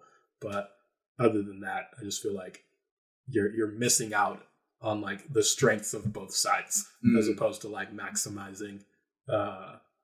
It's like, oh man, this guy's really cool and this guy's really cool, and you put them together and it's double cool. It's not.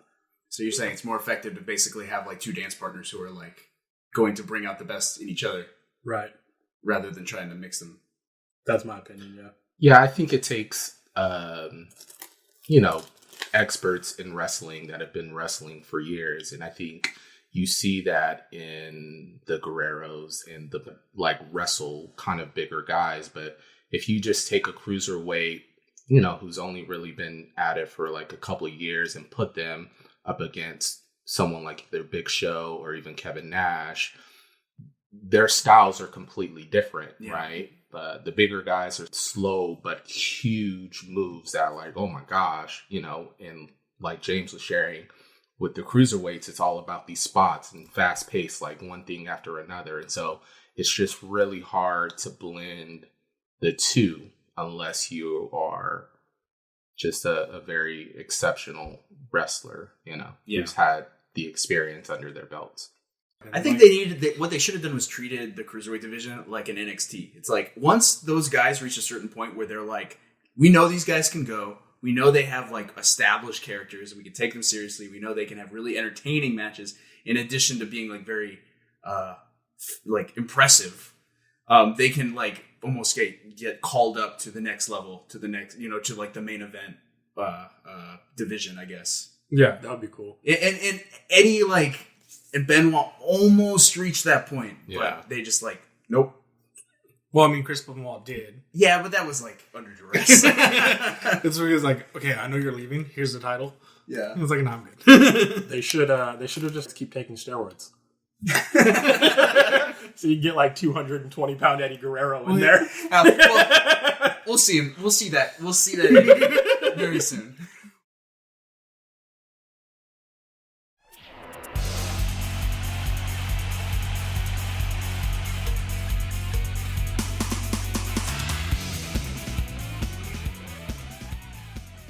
Okay, so Eddie has beaten Chris Benoit.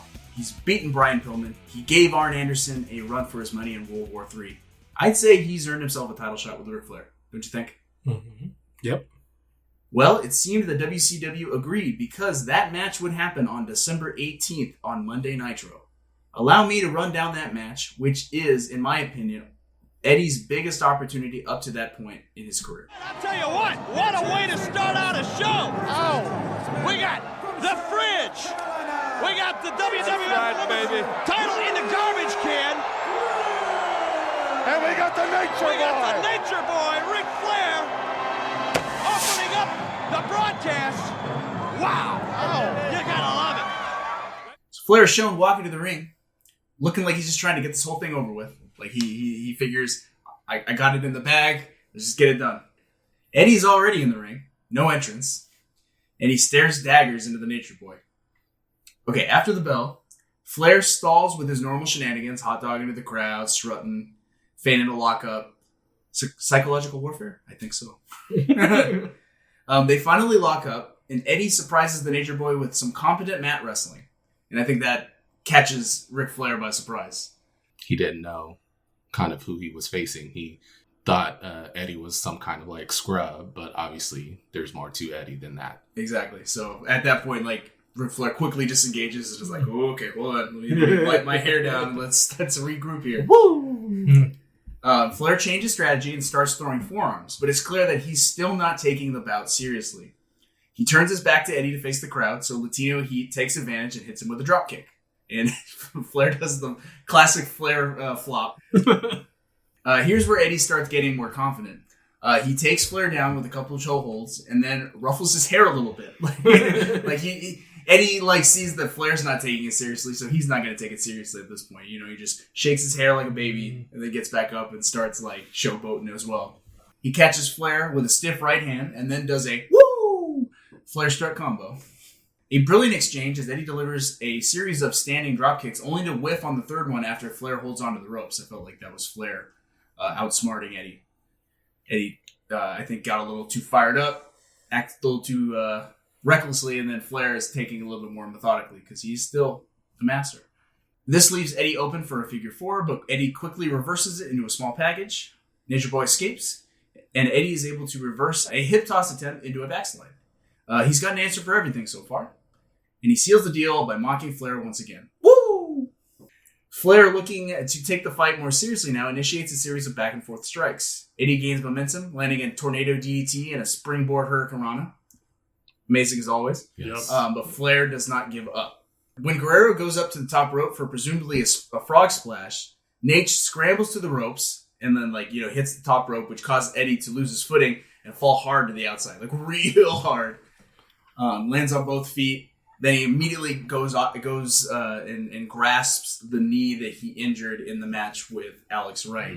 But we also grabbed the other one too because he fell. He fell like really hard on both knees, so he grabbed both at the same time. we know that actually he hesitated for a second to think which knee hurts. Oh yes, this one. The right knee is the knee that was aggravated in the Alex Wright match, and here it is again, rearing its ugly head to ruin the big match. So much so that Ric Flair then continues to do some work on that. Yeah, Ric Flair smells blood in the water and goes after that knee. He drags Eddie into the ring, assaults the knee, and locks it into the figure four. Even after Rick grabs the ropes for leverage, Eddie refuses to give up. He's fighting through the pain. His trademark tenacity is not going to let him submit to this hold. He's crying in pain. He starts gasping for air, and then just passes out. Which was unfair, right? Because wasn't Flair kind of cheating at the time? He was cheating. He was grabbing the ropes, and Eddie he's a freaking champ. He doesn't give up. He just passes out like Stone Cold does when he's in the sharpshooter. But he didn't have the shit wrong before now. This little guy's got some intestinal fortitude. I don't think he's got the balance right now to turn it around and reverse it on Flair. Flair's got him hooked. Flair knows where he's at. Listen to Guerrero. Listen to him in there. You can hear him. Amigo, I've had it. I quit. He is screaming in pain as the Nature Boy Ric Flair hauling that top rope for additional leverage. 1, 2. He passed out. Guerrero passed out. Eddie did not beat the man. But he should have impressed He made him sweat. Yeah. He impressed the man. Gave the man a run for his money. He's still one tough SOB. Yes. After the match, Arn Anderson comes out sporting a very nice polo. He looks like he's ready for a golf game. Bowling match. They're gonna give an interview in the ring with me and Gene Okerlund, and Eddie's being kind of ushered out of the ring by medical staff. Flair just takes that as an opportunity to just stomp on him a few more times. Flabbergasts me and Gene is like, hey, stop that! I will stop this interview right now. All right, I thank you very much, Eric Bischoff. Ladies and gentlemen, we are live. I'm with two of the Four Horsemen. Arn Anderson, hey, knock it off. Ric Flair, I'll cut this interview down right now. You either get him off that kick. This is funny. And then Flair calls his bluff and just stomps on him. And then he turns to Arn and is like, do something. And Arn's like, stop him. You need to stop your boy. Arn loves it. The next 6 months featured many opportunities for Mr. Guerrero. And so I'm going to mention a few highlights, independent of his Four Horsemen feud. Just a few random things that he did were pretty cool throughout the next several months. He represented WCW in the World Cup of Wrestling Best of 7 series, which took place during Starrcade 95. That was the big event for WCW, their marquee event. I guess how it worked is there were 7 wrestlers from WCW and 7 wrestlers from New Japan Pro Wrestling, and they were paired up with each other, and whichever promotion got the most wins won the World Cup. So Eddie fought Shinjiro Otani, losing, unfortunately, but WCW did go on to win the series 4-3. Didn't like Sting win it? I think so. Yeah. Sting competed and won.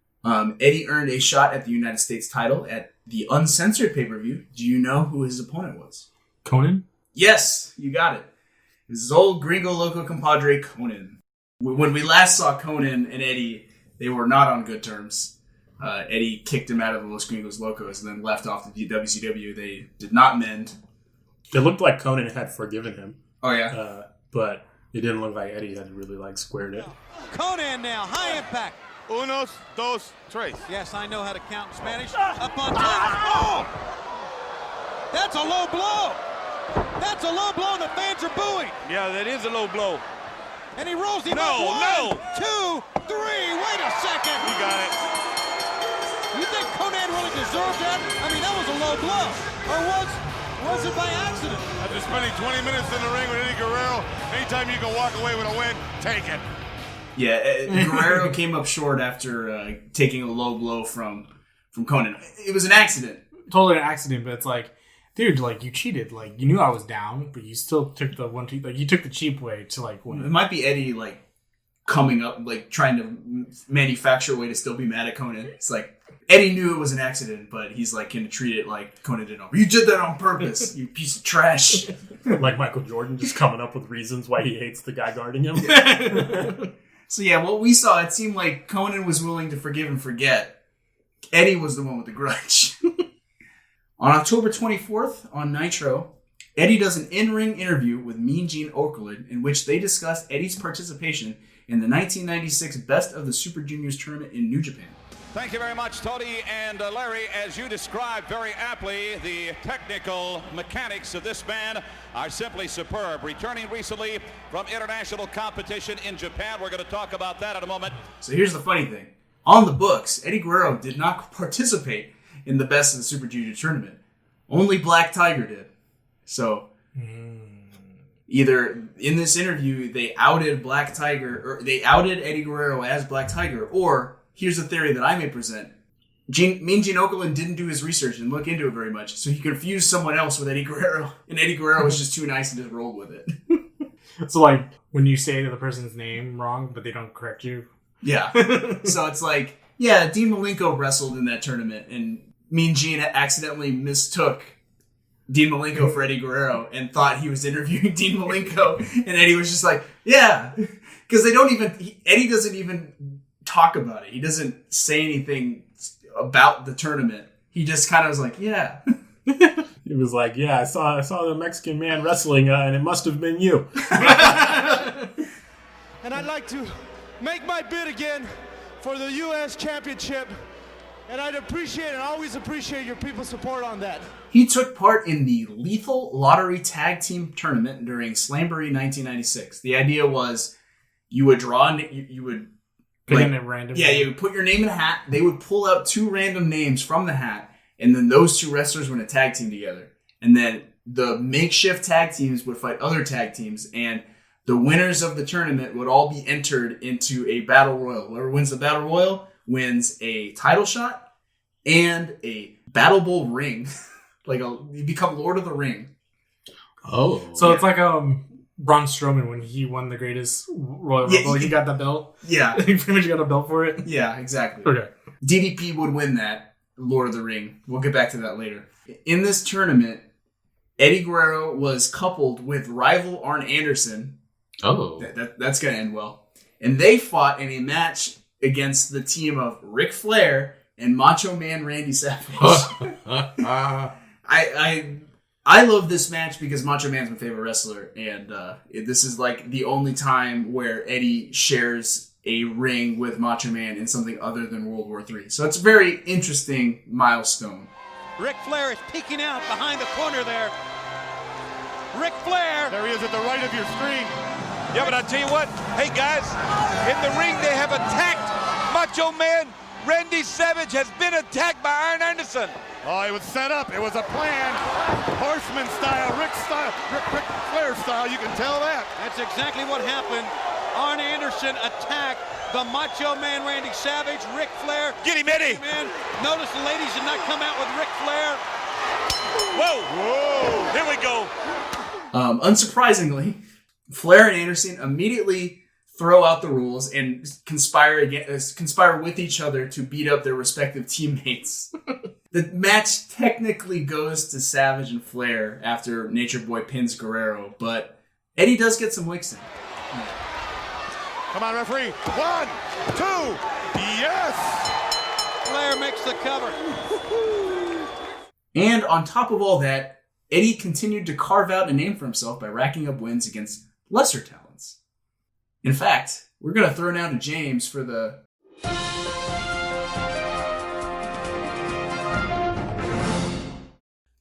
So here we have the Jobber Report. The Jobber Report is the rundown on all of the jabronis that our superstar wrestlers are going to face in between all of our important matches that we do rundowns of and talk about. Because nobody wants to hear about how Eddie Guerrero beat Ricky Santana or how gripping the match was against Max. With 2 X's. With 2 X's. So instead, we do the Jobber Report where we just list off all the names so you know that Eddie's not in here just losing to Ric Flair over and over. He wins a whole bunch of matches against people that you've never heard of.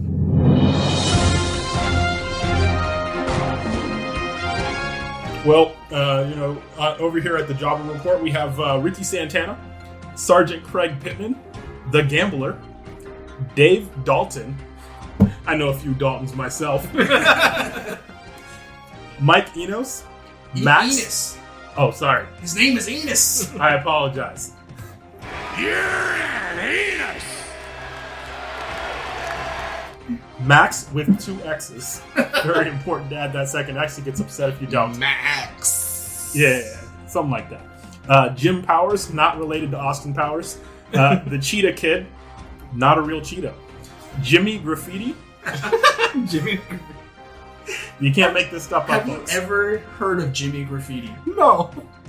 I feel like they were doing that like Brandon by Brandon, V5. I feel like that's they were just going for alliteration. Yeah, Scotch nursery rhyme. Jimmy, Bobini, Banana Panic, Graffiti. Yeah, you got a whole bunch of people with weird names in here, and then you just got guys like Joe Gomez. You know who Joe Gomez is? Huh? He's the Renegades partner. Joe Gomez is a jobber. That's all I know about Joe Gomez. He wronged the Renegades. Yeah. Back to you at the desk, Rod. Thank you, James. Nine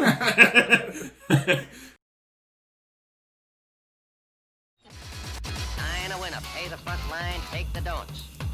He's coming out again for a new point. Get your bets down, ladies and gentlemen. 4-4's the point, mark 4. Ace, deuce, scrap, wants 4. Ace, deuce, scrap, wants 4. Throughout 1996, Eddie, of course, continued his long-standing feud with the Four Horsemen. A few highlights. He once again faced Ric Flair on May 20th in a very competitive contest. They went nearly 20 minutes, and Nature Boy squeezed out a win with a figure 4 and an assist from a woman, also known as Nancy Sullivan. He faced Brian Pillman at Clash of the Champions 32. Pillman cheated to win by grabbing Eddie's tights. This was also the match where Bobby Heenan dropped the F-bomb on TV. It wasn't like Pillman doing his loose cannon. He was developing the loose cannon gimmick, so the idea was he was going to do things that were like off the wall, unscripted, crazy, and he just got out the ring, walked behind Bobby Heenan, who was doing his commentating, and I think grabbed him by the shoulders and shook him. And Bobby Heenan was not expecting it, so he's just calling the match, and then he's like, "What the are you doing?" Wait a minute, wait. No, what the fuck are you doing? Easy. Fair response. Yeah. And that's what fueled the loose yeah, it's like Brian Pillman's going into business for himself. He would be off TV very soon, actually. And as mentioned, Eddie faced Chris Benoit countless times throughout the year. According to my notes, of the 8 matches they had before December 1996, they tied 4 wins each. So 4-4. Completely even. I will say Benoit cheated to win twice. And then Eddie had an assist by Dean Malenko in one of those matches. But for all intents and purposes, according to the record books, these guys are evenly matched. 4-4. Things get personal between Eddie and the Horsemen in July when Latino Heat's nephew Chavo debuts in WCW. So that's Eddie's brother Chavo Sr.'s son, his nephew. We mentioned Chavo's name a few times up to this point, but allow me to get everyone up to speed. Chavo Guerrero Jr. is the son of Eddie's older brother Chavo Sr., or Chavo Classic as he will come to be known. Though Chavo Jr. is technically Eddie's nephew, they are very close in age and therefore more like cousins or even brothers. They grew up together, and when they were children, they would wrestle each other during intermission at Gory Guerrero's wrestling shows in El Paso. And also, like, behind the scenes, they were, like, travel partners. Okay, like, yeah. They would go up and down the road with each other. And I assume Eddie had a lot to do with getting Chavo his job in WCW at this time. Much like Eddie, Chavo cut his teeth in Mexico and Japan before jumping to WCW. He made his television debut July 1996 and very soon teamed up with Eddie on WCW Worldwide against jobber team High Voltage, or Kenny Chaos and Robbie Rage. Given the sticky situation between his uncle and the Horsemen, it wouldn't be long before Chavo too got targeted by Ric Flair and his cronies. On July 30th, Chavito received an unexpected title shot against new U.S. champion Ric Flair, who beat Conan earlier that month. Eddie was scheduled to face Ric Flair for the title at Hog Wild the following week, so I assume this is Ric Flair's way of getting under Eddie's skin or getting into his head by saying, "Oh yeah, I'll give your nephew a title shot and take advantage of him," or whatever. Chavo Guerrero, right, Jr., this young man right here, so much talent, and the bloodline in that young man's a blood stream running right now. I'm telling you, it runs deep with championship material. But Nature Boy Ric Flair, he is the master of the game, brother. Master of the game. We did watch that match. Any thoughts on how that went for Chavo? Not good. Yeah, Chavo's inexperience was on full display. Yeah. Ric Flair cheated like he always does. Mm-hmm. He got what he thought he was going to get. Yeah. And Chavo was who we thought we were. Chavo submits after getting locked into the figure four, and Flair, even though is announced the winner, he refuses to let go. So, like, Chavo is, like, writhing in pain on the mat, and so Eddie has to come out and help him. And there's like a little confrontation between Ric Flair and Eddie Guerrero. Eddie Guerrero now up in his face. Come on, homie, get in his face. Let's just start fighting right now. Watch out. Look at this. Now, you can't tell me turning your back. I know it's always been a trademark of Ric Flair, but it's also been a very stern trademark of the New World Order. As of late, Eddie is not backing down at all. He and Ric Flair going at it. Tooth to nail. Yeah. Right hand. Yeah. A little prelude to next Saturday. Hog Wild. Eddie getting the best. Yeah, I wonder why Eddie wasn't out there initially with Chavo. Yeah, it seemed a little weird. I assume it's because Chavo was like, "No, I can do it myself. I don't need you. I'm young and I'm proud." That makes sense. Maybe he wanted to, represent the Guerrero honor. Yeah. So after the match, Eddie addresses his imminent title opportunity. He says that Flair and his Horsemen are nothing but thugs. Quote. And he says that all Flair has done is add fuel to his fire. Ignite his Latino heat, if you will. He vows to get back at Flair and to take that which is most precious to him, the title. So let's see if he can pull that off. James? Awesome. So we got Hog Wild, 1996. Live from Sturgis, South Dakota. Yeah, from Sturgis, South Dakota. There's like some beautiful mullets. Yeah, it was wild. Like Joe Dirt Hog was Wild? Joe Dirt was in the audience. Like I saw him like 7 times. It was like looking for Waldo, where like everybody kind of looks like Waldo. But it was just a bunch of sunburned Harley Davidson riding people out in the dirt. Did WCW like do the whole thing with like if we build it, they would come? It just looks like in the middle of nowhere. Yeah. You're just like, it was built right here. So, they built a ring in a field, like south of Sturgis. Bikers are like, hey, there's lights over there. Nothing else out in the wilderness. Anyway, so we're a week after Chavo's match, and Rick, the dirtiest man in WCW, according to the announcers. And this is actually the first Road Wild event that they did. They did more of them. Yeah, they had to change the name from Hog Wild to Road Wild because Harley Davidson threatened legal action because hog is like their term. I don't even know if they own the trademark. There's absolutely no way they own that. That's just the way it went. They were just like, fine, we don't want to get sued. We don't I don't want to invest the energy in this lawsuit. That's probably what happened. But yeah, it's an outdoor venue. Eddie comes out. He's playing to the crowd. The Sturgis attendees are on Harley Davidsons everywhere you look. And he says, like, Sturgis, this is the place to be. Only here on WCW. Queens come true in America. And this, as he said, is a place to be for Eddie Guerrero. It's like he's playing specifically to the camera for television audiences. Real company man. Selling the brand. I thought it was really funny is when Eddie finished saying that line, the announcer was like, yeah, he said the exact same line, like, repeat it. Yeah. They were both looking at the same script. Right, yeah. He was doing the broadcast team's job for them. All right, so after he gets in the ring, Ric Flair comes in, bookended by a couple supermodels. You got Miss Elizabeth on one side, and then Woman on the other side. And this provokes Shivani Heenan and Dusty, who are on commentary, to argue about, quote, gams. Oh, man. Yeah. Check out them gams, baby. Check the gams. Yeah, Check the what? The legs. I thought he said the ham. And then he very slowly and regally walks to the ring and is very intentional about taking his time, standing outside the ring, posturing for the crowd, things like that. Look how fabulous I look. Look at how beautiful these women are. Don't you wish you were me? It's the Ric Flair way. Yeah, it's the Ric Flair way. Maybe he's doing it for the crowd. Maybe he's doing it for Eddie Guerrero. We'll never know. But the match, hasn't even started yet. And the two men get into a shoving match.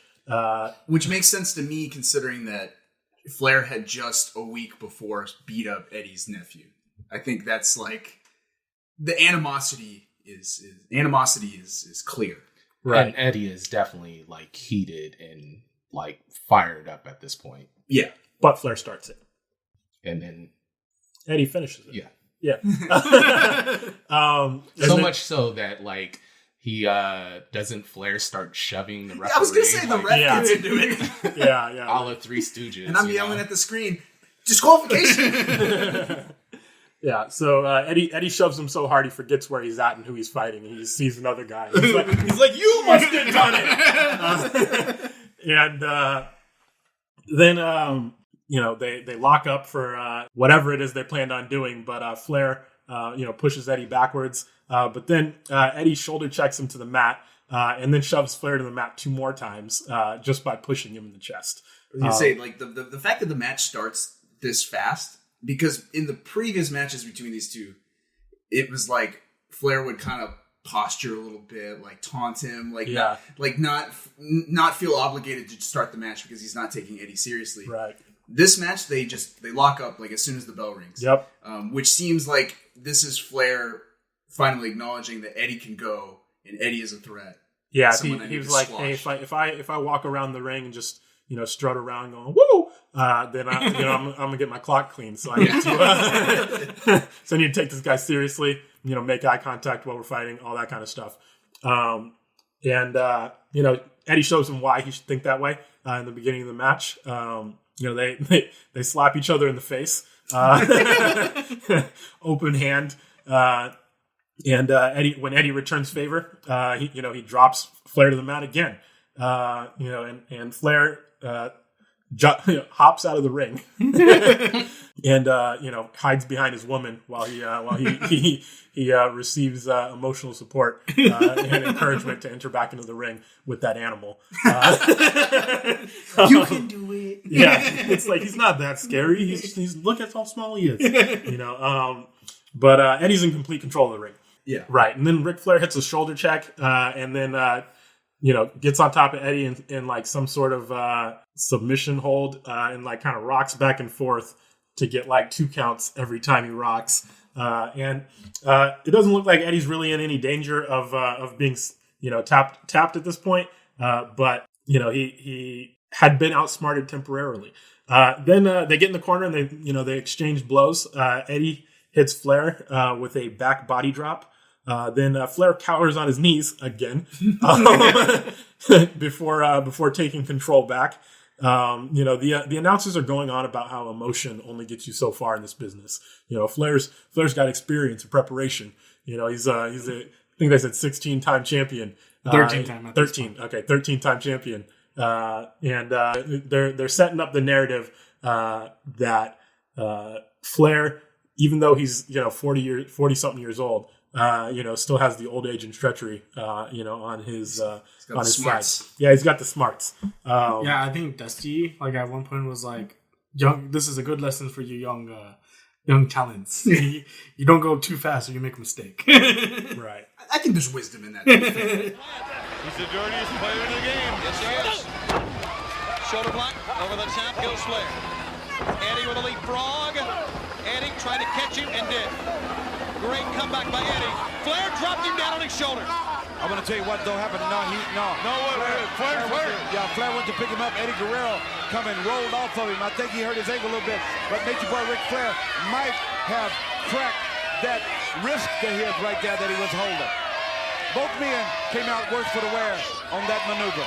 So a strange midair collision leaves both men hurt. Eddie has to retreat to the outside and nurse his knee. And it's the same knee that he hurt when he debuted. So now Eddie's working on one hurt leg. But Eddie takes control of the fight eventually anyways. Flair goes up to the top rope. Eddie drop kicks him off the apron, which I think is pretty cool because it shows that Eddie is onto Flair's moves. Flair, whenever it's getting too hot to handle, he'll flip over the top turnbuckle and try to retreat to the other turnbuckle or something along the apron. So Eddie's I'm gonna cut him off. Right. And then he hits him with the back body drop. Then he clotheslines him over the ropes and out of the ring. Flair flops on the mat. Two devilish women, Ric Flair's domain. Stay in the inside. Stick to your game plan. Brain, you're right. You can't beat him out there. If you're Eddie Guerrero, you can only get hurt out there. Is this when he's posturing on his hands and knees? With his hands up. Please. But he does it multiple times in the match. Can't remember if he does it specifically this time. But he gets back up in the ring and then ends up pleads for mercy. Yeah, pleads for mercy. Time out. Typical Ric Flair. How long until he gets until he pokes Eddie in the eye is about 25 seconds. Then he kicks him in the family jewels. He scrambles his eggs. Yeah, the Guerrero family treasure. But the commentary, he probably won't get on his Harley. Yeah, won't be able to ride a Harley out of here. Eddie grabs Flair's left hand like he's going for a test of strength, and then as he's holding onto his hand, climbs up to the top rope. And then jumps off for a Hurricane Rana and maneuvers Flair simultaneously onto his shoulders and gets a 2.89 second count. Yeah, it's the closest Eddie's been to pinning Flair. Right, if that ref was slightly less arthritic, then that would have been a 3 count. Flair squeezes out. And then he starts pleading for mercy in the corner again. I think he actually says please, but I'm not entirely positive that that's what I heard. Eddie borrows the Ric Flair strut and is playing to the crowd. I was going to say this about the crowd. So, thinking to my memories of this match, I thought the crowd was much less receptive to Eddie Guerrero than they actually were. I thought because this was a Sturgis crowd, they would have booed the Mexican and cheered the white guy. That is not the case. Right. They were, by the end of the match, they were 100% behind Eddie. Yeah. Wanted to see him win. Right. Chris Benoit, Rey Mysterio, the Ultimate They're Dragon. hungry, Tony. That's right. Flair is showing that. Ric Flair goes to the top rope again, and this time Eddie just grabs him by like the shoulder and the groin and like chucks him. He gets a 2 count. Ric Flair slips out again. He goes for a sunset flip and again is stalled. But this time he grabs Flair by the trunks and attempts to pull them down in front of everybody. They see everything. They do this. How much of the trunks get down? I feel like it got like halfway down his like crack because you can see. Oh no, I meant in the front. Oh, okay. No, they don't see the front, but I figured they get a full moon out of it. They definitely got a full moon out of that. I mean, yeah, because he was so white down there. The pale face of the moon. And he holds his trunks up in the front. The ladies didn't get the show they came for. But Eddie goes for a frog splash and re-aggravates his knee injury again. Especially Ric Flair. With Ric Flair, you got to go for the cover. The frog splash slam, and I think maybe hit his knee that Yeah, he did. That was his move. Advantage Ric Flair. So when he goes off for the frog splash, rather than hurting Flair like it's meant to, Eddie lands on the knee and is now severely injured. Right. I think you were saying it looked like it was like the most ugliest frog splash. Yeah, it was the most pitiful frog splash that Eddie has done up to this point that I've seen. But I think it could be since his knee was getting up on the top rope and trying to push off of it. Yeah, that's why he came out. Yeah, he didn't get a lot of distance. He barely got any height. It was just kind of like a drop onto Flair. This is bad for him because it's kind of a critical moment of the match. Rick hits him with a figure 4 leg lock shortly afterwards on his thrice aggravated knee injury. The woman that is not Elizabeth helps Ric Flair get extra leverage by holding his hands. Eddie's in so much pain that he's just leaning back and his shoulders are inadvertently touching the mat and gets 3 count. Flair, seeing the knee was injured, is going to the knee. He's going to the figure 4, and this could end the match right now. Ring the bell. Ring the bell. Right here. Got the ropes. Referee, turn around. Are you the referee here, Brain? Look at this. Ring turn around. the bell. No, the bell is not sounded. Woman holding on for dear life. Well, she's keeping Rick from falling out of the ring. Well, good for her. 1, 2. We got a winner. I do not believe it. Yes, I do. Once again, they ought to bar her. But he did not tap. He did not tap. Yeah, I think it's interesting to note. I think despite Eddie being kind of like a true blue face at the time, you could see some of the tweener tendencies at the moment. You know, he did the eye poke to Ric Flair. He grabbed Flair's trunks. Granted, it was inadvertently, but he refused to let go. Yeah. And we were saying, we know that Eddie's been on his best behavior in WCW up to this point, sort of. He was trying to be a company man, like you said, or trying to be on his best behavior. But for several years before this, he knew how to be dirty. He knew how to play dirty. He knew how to get wins where it counted. So I don't think it's out of the realm of possibilities that Eddie's going to cheat to win. Yeah. I think maybe he was just ideologically trying to be better than Flair in this moment. It's I'm not going to cheat because I know I'm better than Flair. Yeah, but I'm not afraid to cheat when I need to. We'll see, we'll see if he does that later on.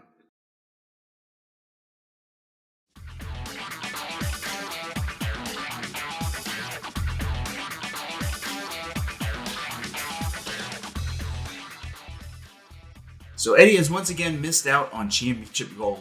From here, this is actually kind of like the end of his feud with the Four Horsemen. They'll go on to bigger and better things, I guess. And I hate to report it, but Eddie never does get that win against Ric Flair. Yeah. So where does the guy go from here? Well, a new opportunity would arrive just days after Hogwild at Clash of the Champions 33.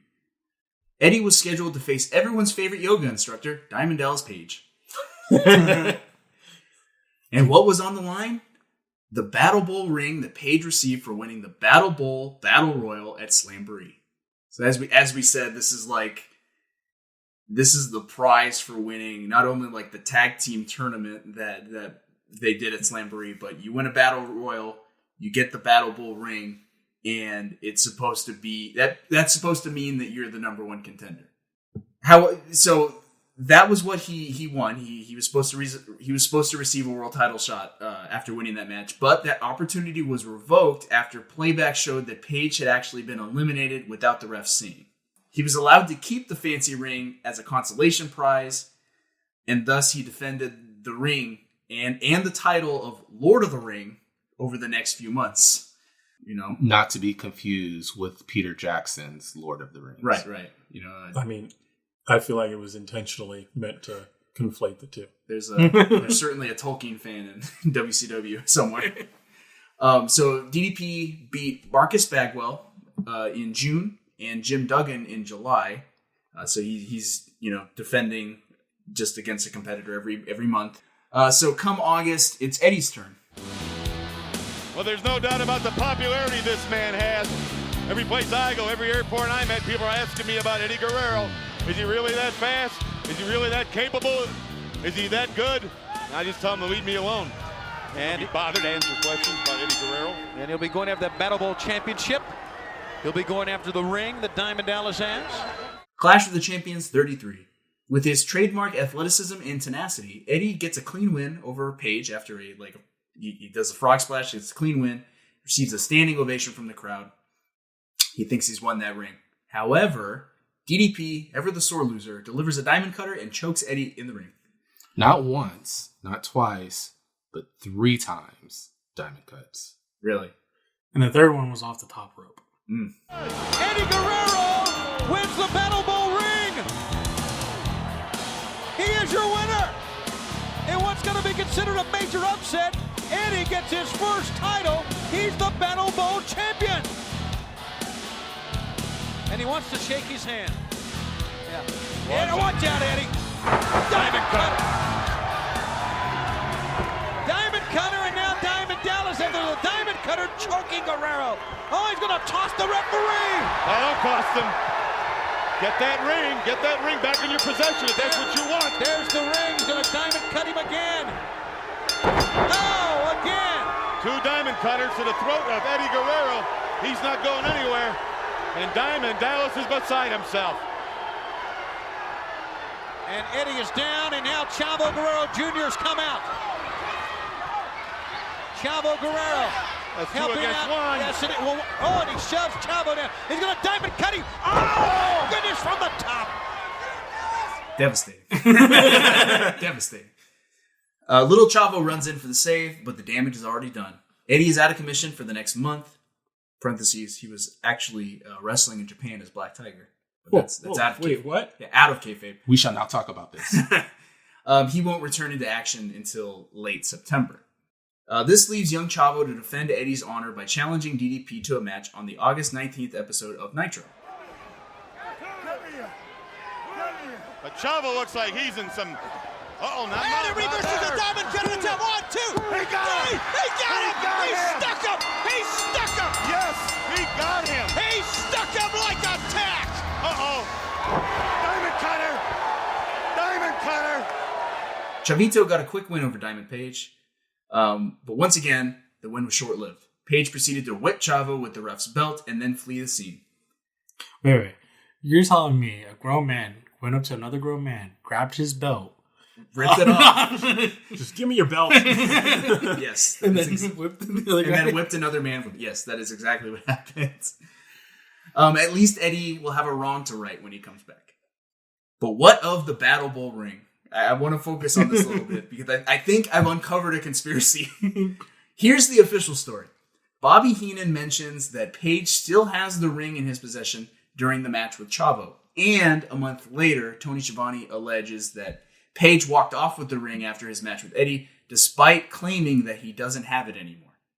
Mm-hmm. Page says he doesn't have the ring, but everyone says he has the ring. What's going on? Here's what I saw. At the end of the match at the Clash of the Champions, ref Randy Anderson can be seen picking up the ring and pocketing it, like while Eddie is getting attended to. So all of a sudden, the ring has gone missing, and Randy Anderson can be seen as slipping it in his pocket. Yeah. I thought it was Neil Patrick.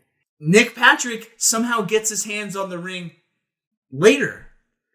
So somehow the ring goes from Randy Anderson to Nick Patrick. Hashtag Battle Bullgate.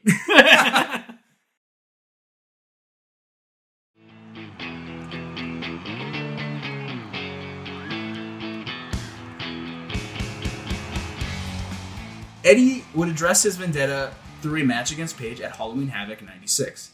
He brought the fire, but unfortunately he got caught up in some business between DDP and the New World Order. And things get very, very complicated from this point on. Little Keno 10 spot that time. There's an uppercut.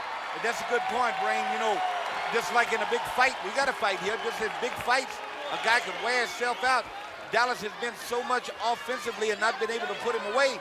Yes, he could be a wearing down. Here he goes, up on top. Eddie Guerrero! No! How about it? Eddie hit hard. He hit his knees on the floor. Both knees on the cement floor. At first glance, it looked like Eddie was once again the victim of a knee injury after he took a nasty dive off the top turnbuckle. Our boy was done after a few offensive moves by Page. But upon further inspection, it looked like Eddie was more so the victim of shady behavior by referee Nick Patrick. So, by this point, Nick Patrick was already being accused of working with the NWO and helping them cheat to win. Like as if he was getting paid off. So, it looked very strange that he was then helping Page win. So, he was like, whenever Eddie would go in for a pin, Nick Patrick would do a slow 3 count, let DDP get back up. There's a point where Nick Patrick kind of like gets Page's attention and gives him a handshake. And so we're meant to think, what's going on? Yeah. Are these guys in cahoots? Is Diamond Dallas Page also working for the NWO? The truth comes out soon enough. Nick Patrick was outed as an official member of the NWO by the end of the show, having colluded with Hulk Hogan and Syxx during their respective matches. That pretty much cemented his status as WCW's Torontes. And after Eddie was wrongfully disqualified by Patrick during a rematch with Page a week later, it was clear that DDP had some connection to the NWO. Eddie on the verge of a win over Diamond Dallas. Oh, no. Diamond Dallas ducking low, using Eddie's momentum to take him all the way outside. Uh-oh. What's this now? What are we saying? He's disqualifying Eddie for Chavo's interference. Said he came over, he interfered. We have had enough of Nick Patrick. And then I think after the episode or the match at Halloween Havoc, I think Neil was like telling him like, "Oh, I think I found something on the ground over here." Yeah, so all of a sudden Nick Patrick is in possession of the ring. DDP wins the match at Halloween Havoc. He gets the ring back, and all of a sudden Nick Patrick just pulls it out of his pocket. He's got it. So I bet you Nick Patrick isn't the only ref working for the NWO. I bet Randy Anderson's in on it as well. Probably. Yeah. Either way, it's clear that the NWO is trying to curry favor with DDP. Helping him win. Yeah. Saying, "Oh man, we'll help you get your title shots. Here's your ring back. Yeah. Why don't you join forces with us?" And it just gets more and more complicated. The connection between DDP and the NWO only gets more pronounced in December when Diamond Dallas Page enters a tournament to crown the new United States champion. Ric Flair had to vacate that title after the NWO stole it in early October. The Giant was out there walking around saying that he was the champion even though he never won the title. Outsiders Scott Hall and Kevin Nash, both men that DDP managed in the past, interfere in Page's first round match against Jeff Jarrett, just muddying the waters. With DDP getting a bye in round 2, this interference basically ensures that he gets a spot in the finals. And it just makes it seem like DDP is working for the NWO all the more. But he remains adamant that he has not joined forces with the NWO and he's on his own. And all of this does relate to Eddie as he too entered the US title tournament. And wouldn't you know it, both preliminary matches neatly wrap up a few lingering storylines between Eddie and some of his longtime rivals. In round 1, Eddie faced Conan in a short but sweet match.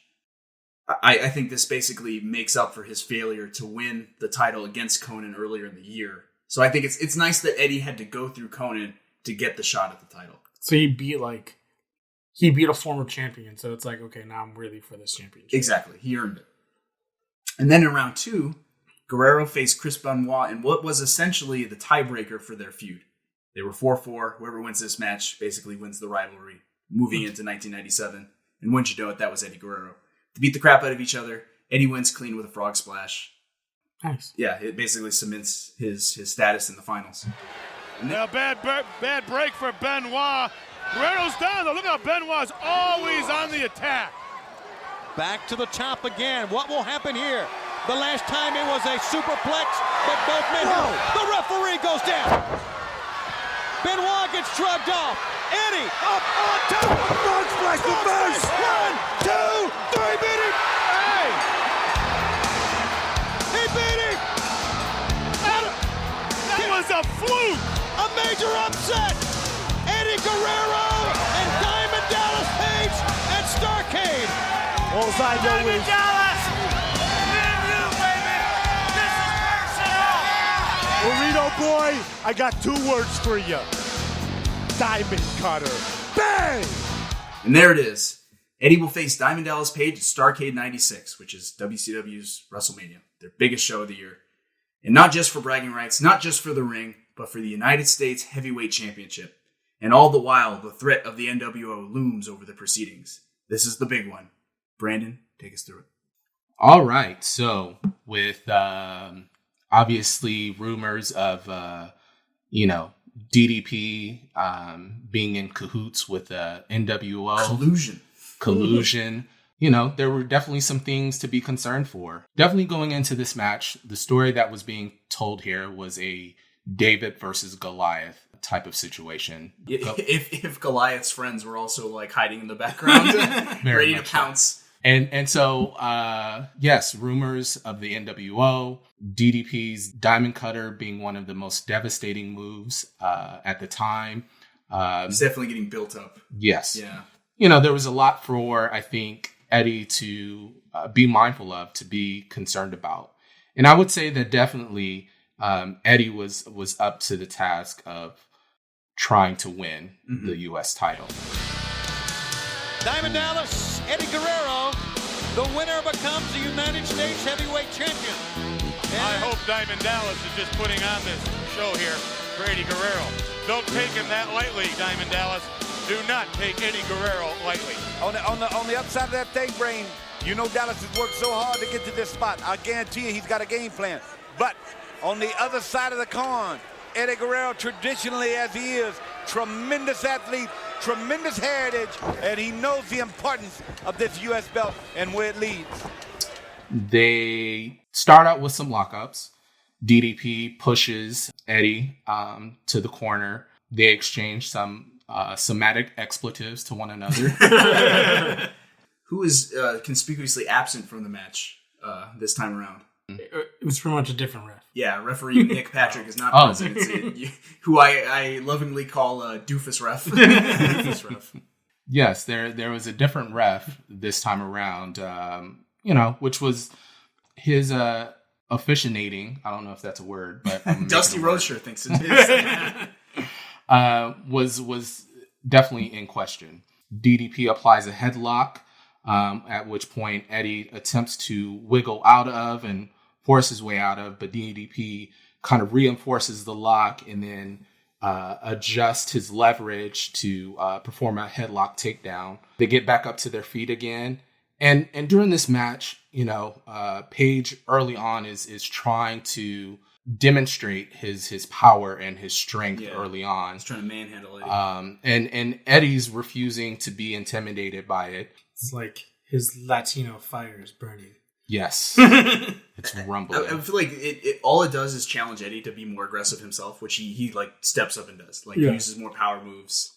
He's not gonna stand as bully. Yeah. I mean, so much so, like they trade blows for blows. Like at one point, DDP does a hand chop onto Eddie's chest, and then Eddie responds back in kind. The frog is there. You really get to see some of Eddie's acumen as a wrestler. DDP does an Irish rip, but Eddie counters with a baseball slide, then gets back up and then performs a drop kick that forces Diamond Dallas Page outside of the ring. When they're outside of the ring, Eddie slings Diamond Dallas Page onto the guardrail. At which point, Paige then gets up and counters with an eye poke and slams Eddie into the steel steps. Hello, steel steps, my old friend.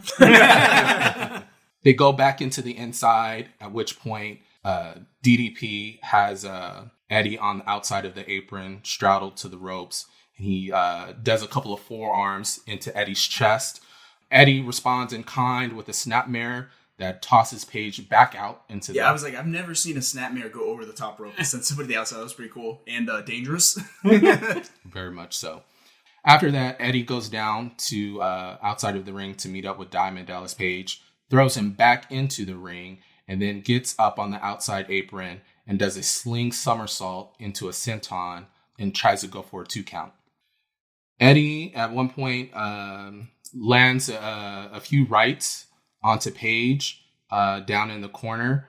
And then somehow, some way, on the top rope, Paige pushes Guerrero. Yeah. So they're positioned in the corner, and Paige, for some reason, thinks, I'm going to walk up to the top rope here. I'm going to get in the corner and go up to the top for no reason. Because I can't think of a single move that Diamond Page does off the top rope. He didn't climb. He hopped.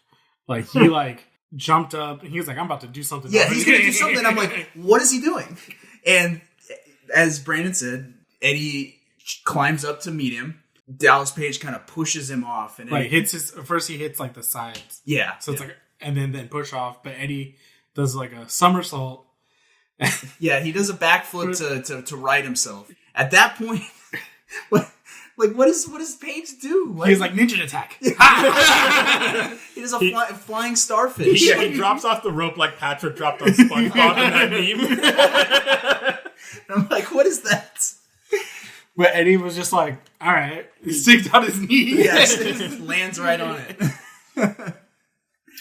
And essentially, Diamond Dallas Page essentially just lets himself be the victim of an atomic drop. He atomic drops himself.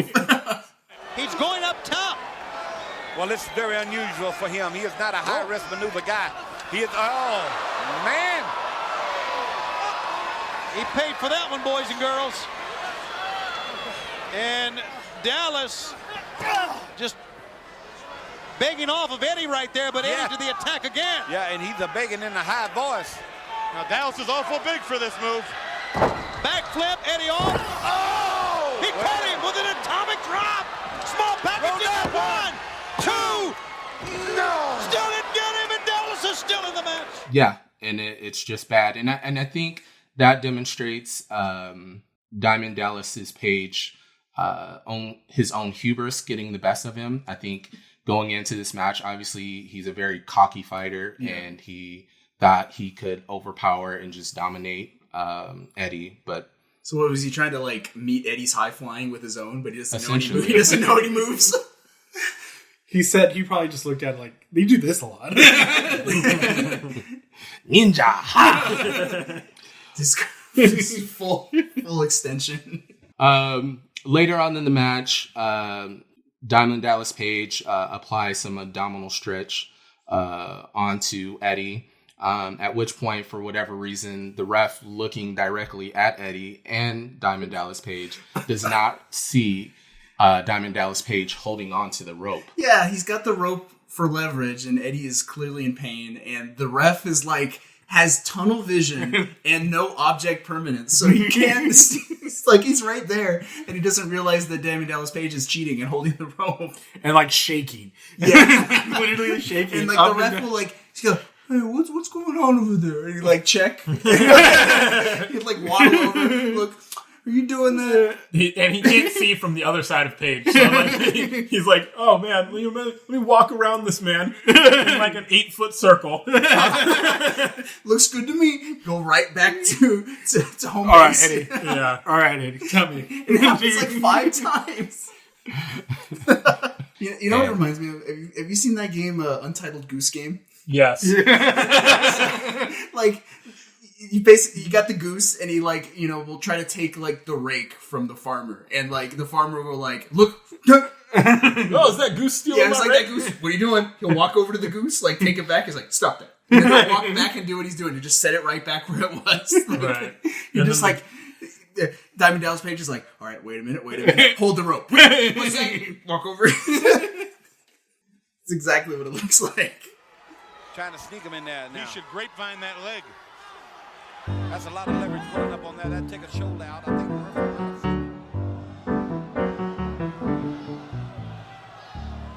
the Referee checking with DDP one more time. See, and it's easier to pull the second rope than the top rope.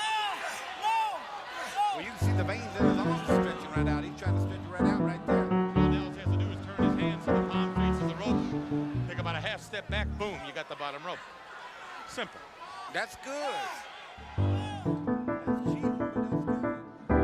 And this ref's dopey face doesn't help. Sorry. This schlub of a ref, huh? Yeah, this schlubby ref. So the abdominal stretches are eventually broken up, at which point Eddie himself attempts an abdominal stretch, but doesn't take.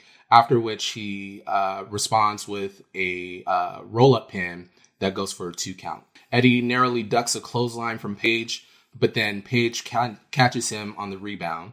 Page showboats again, demonstrating his cockiness to the crowd, and I think had Page maybe taken it a little bit more seriously, he could have taken Eddie down, but I think... Yeah, right then and there. Yeah. At one point in the match, Page goes for a shoulder block in the corner onto Eddie. He then slings Eddie to the opposing corner and tries again for the shoulder block, at which point Eddie just narrowly dodges out of the way and Page hits his shoulder into the post. Guerrero's on the ground and Page goes to attack and he does like a sweeping arm move that like sweeps DDP Page's... Yeah, he sweeps him like clean off his feet. Like he lands like on his neck. So then Eddie gets up, exchanges some right hands. He's finally taken it to Diamond Dallas. You know, at this point, Diamond Dallas Page has been kind of dominating, but you know, Eddie's firing up. He's got him in the rope-a-dope. Yeah. He proceeds to do a giant European uppercut. I call that the Popeye uppercut. Oh yeah, that's what it looked like to me. Because Eddie Page is just like goes down like quick. He takes it. Eddie calls for a finish, and Eddie gets to the top rope to go for his frog splash, but somehow misses as Page rolls out of the way, and I think we noticed that his knee connects with the head of Page. Yeah. So like he didn't get a full frog splash, which you know obviously he's not going to put Page down for the count, but like taking a knee to the head isn't going to be very pleasant either. And then, of course, Eddie, his knee is still a concern, which I really enjoy. Let me just say that. I feel like the continuity that they're presenting, I don't know if this is just Eddie's thing. But he's sold this knee consistently since he debuted, which is, I think, a really interesting idea from a wrestling storyline perspective. Yeah, because most of the time it's, was it like after major like TLC matches, they'll come out with like bandages or whatever, but then the next night on SmackDown, it's like, oh, I'm perfectly healed. Yeah, exactly. It's like they forget their injuries like immediately. But I don't know. I just appreciate it. I feel like it adds to the tension of this big match at Starrcade. The fact that troublesome knee that's been a problem for months it might just cost him this title shot tonight. Yeah. Eddie sent outside.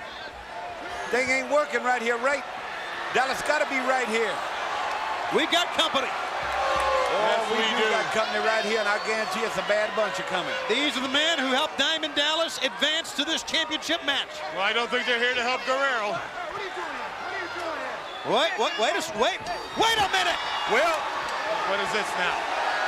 What it looks like to me is they're going to go ahead and put him away because he turned him down. I believe you're right.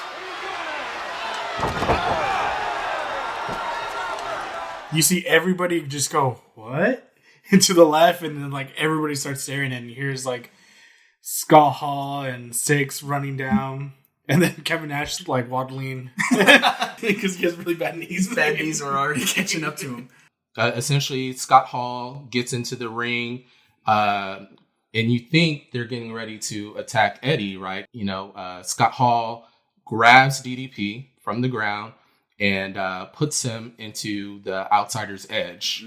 At which point, the outsiders, along with Six, vacate Eddie gets to his feet, seeing DDP on the mat, goes for the pin, gets the 3 count, not realizing the interfere at the moment, and wins the U.S. title. Man, this is unbelievable. By Scott Hall. I bet that's why they did that, because Diamond Dallas refused to be a member of the NWO. Yeah, of course it is. They're not wrong. That was Eddie Guerrero. They don't like anybody talking back to them. There's your new United States champion. Eddie Guerrero wins it. He wins it. It is. He wins it. And I don't think Eddie knew what happened. No, he didn't. He had no idea the NWO even came out because he was on the floor, but he is the U.S. heavyweight champion. Eddie is the new United States champion, the culmination of a year's worth of work. Woo! Yes. Trademark WCW. There's a run-in and an empty victory, but, hey, it's the best he's going to get, right? Hey, belt's a belt. It's right, belt's a belt. I guess this answers our question. It's the NWO. I guess they felt that Diamond Dallas Page, he didn't appreciate their favors to him. They're like, hey man, we helped you win all those times. Yeah. We got you your ring back. We're going to help you win the title. All you got to do is join forces with us. And he said no. And this is his punishment. Yeah. At which point he was like, if you're not for us, then you're against us. Yep. And they've taken him out of it, and now Eddie has finally seen the NWO. Now, will Guerrero, will he give up the title now? Guerrero going to fight him all. Guerrero going to fight him till something happens. Eddie drop kicked him down. He got him. Go on, Eddie. Go on, baby. Even he can't fight 3 of them, Dream. But that's what he's doing. And I guarantee he's doing a good job of it. Eddie, get out of there. Drop kicked him down. He needs to make a move to get out of there right now while he's got it going. Oh, the big man stopped him. Big man slugged him down. Yeah, I'll tell you what. And then, as the NWO were leaving, they were like, oh, wait, there's another guy in the ring. Yeah, and he's got the title. Might as well just beat up that guy, too. So they saunter on back, and they just beat up. Well, so they encircle Eddie, but Eddie is able to fight him off for a little bit first. Yeah. He holds his ground. Scott Hall gets behind him, but then Eddie fights him off. There's one. I think he throws 6 over the top rope too. Yeah. Well, initially 6, I think, goes for a jump off the top ropes, and he, like Diamond Dallas Page, gets caught with a atomic breaker. Yeah, because he was like ninja attack. Eddie's the master of countering the ninja attack. But then, at one point, Scott Hall hits 6, but then eventually the numbers catches up to him. Yeah. So they restrain Eddie. They give him a nice pounding. 6 does a terrible spinning back kick. Yeah, man, that back kick was terrible. And then they take off. I thought they were going to take the belt with them, but no. They left Eddie with some bruises and a reason to get back at him later. Oh, man, they are ragging on him. Pounding away. The new United States champion taking a licking from the NWO that caused it all. Not only that, the NWO has bought some time on this program to promote their pay-per-view coming up. And they're going to take the U.S. title back. No. And that's that. To wrap up DDP's storyline, because we don't know when we'll get back to him, he will officially reject the NWO's offer at the next month's pay-per-view. You get the big moment where he takes the NWO shirt off, and it's what is it? No, they present him with an NWO shirt, and then he goes around I'm with this. Everybody there's Scott Hall and Kevin Nash are all celebrating, but then GDP was still holding on to Scott Hall, pulls him in, diamond cuts, and then takes off, and then Kevin Nash just turns around and is like, oh, what? Oh. Yeah, and that'll skyrocket DDP to the top. He's the working man's hero fighting against the NWO. He has an excellent feud with Randy Savage, and that's where he's going to be.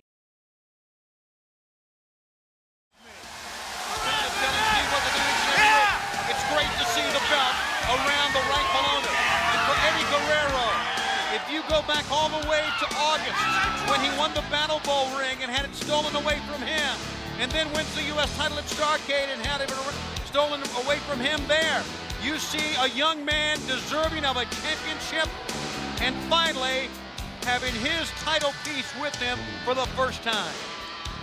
And so ends our story for now, with Eddie as the new United States champion. He's reached a new phase in his career, but he now also stands against the promotion's most dominant faction. Next time, we'll look at Eddie's U.S. title run, his Cruiserweight title pursuits, and one of the greatest wrestling matches of all time. Who will he align himself with? Who will stand in his way? Find out next time. I want to thank everybody, all of our viewers. Some updates. Our earliest episodes are almost at 10,000 views. Woo-woo. Yeah. I don't think I ever imagined that many people would be interested in watching our videos, so we really appreciate you guys. Thank you. If we haven't reached it already, we are dang close to reaching 200 subscribers, so thank you for that. If you have not subscribed yet, please do so. Please tell friends. Please tell your friends. Like, comment, follow us on Twitter at Keep Kayfabe Show. The plan is, it seems like the pace we're going, we're probably going to do 4 to 5 more episodes on Eddie Guerrero. I'm hoping those, time will just fly by. We'll get to the next wrestler. We'll hold a poll on what wrestler we're going to follow next. We've got some great suggestions in the comments already. There's definitely some names that I'm excited to follow. Do you guys have anybody in mind that you would want to look at in the future, just to give people a little teaser on what directions we could go in? Norman Smiley. Okay. I think I want to see Doink the Clown at some point. I would like to see Fake Sting or Owen Hart. You guys are thinking small. Okay, well, give us a big name. What do you got? Randy Savage himself. Yeah, listen. Randy Savage is my favorite wrestler. I would not be opposed to that. So anyway, we're signing off. Thank you so much to everybody. We'll catch you down the road. Good night. Or is it goodbye and good night?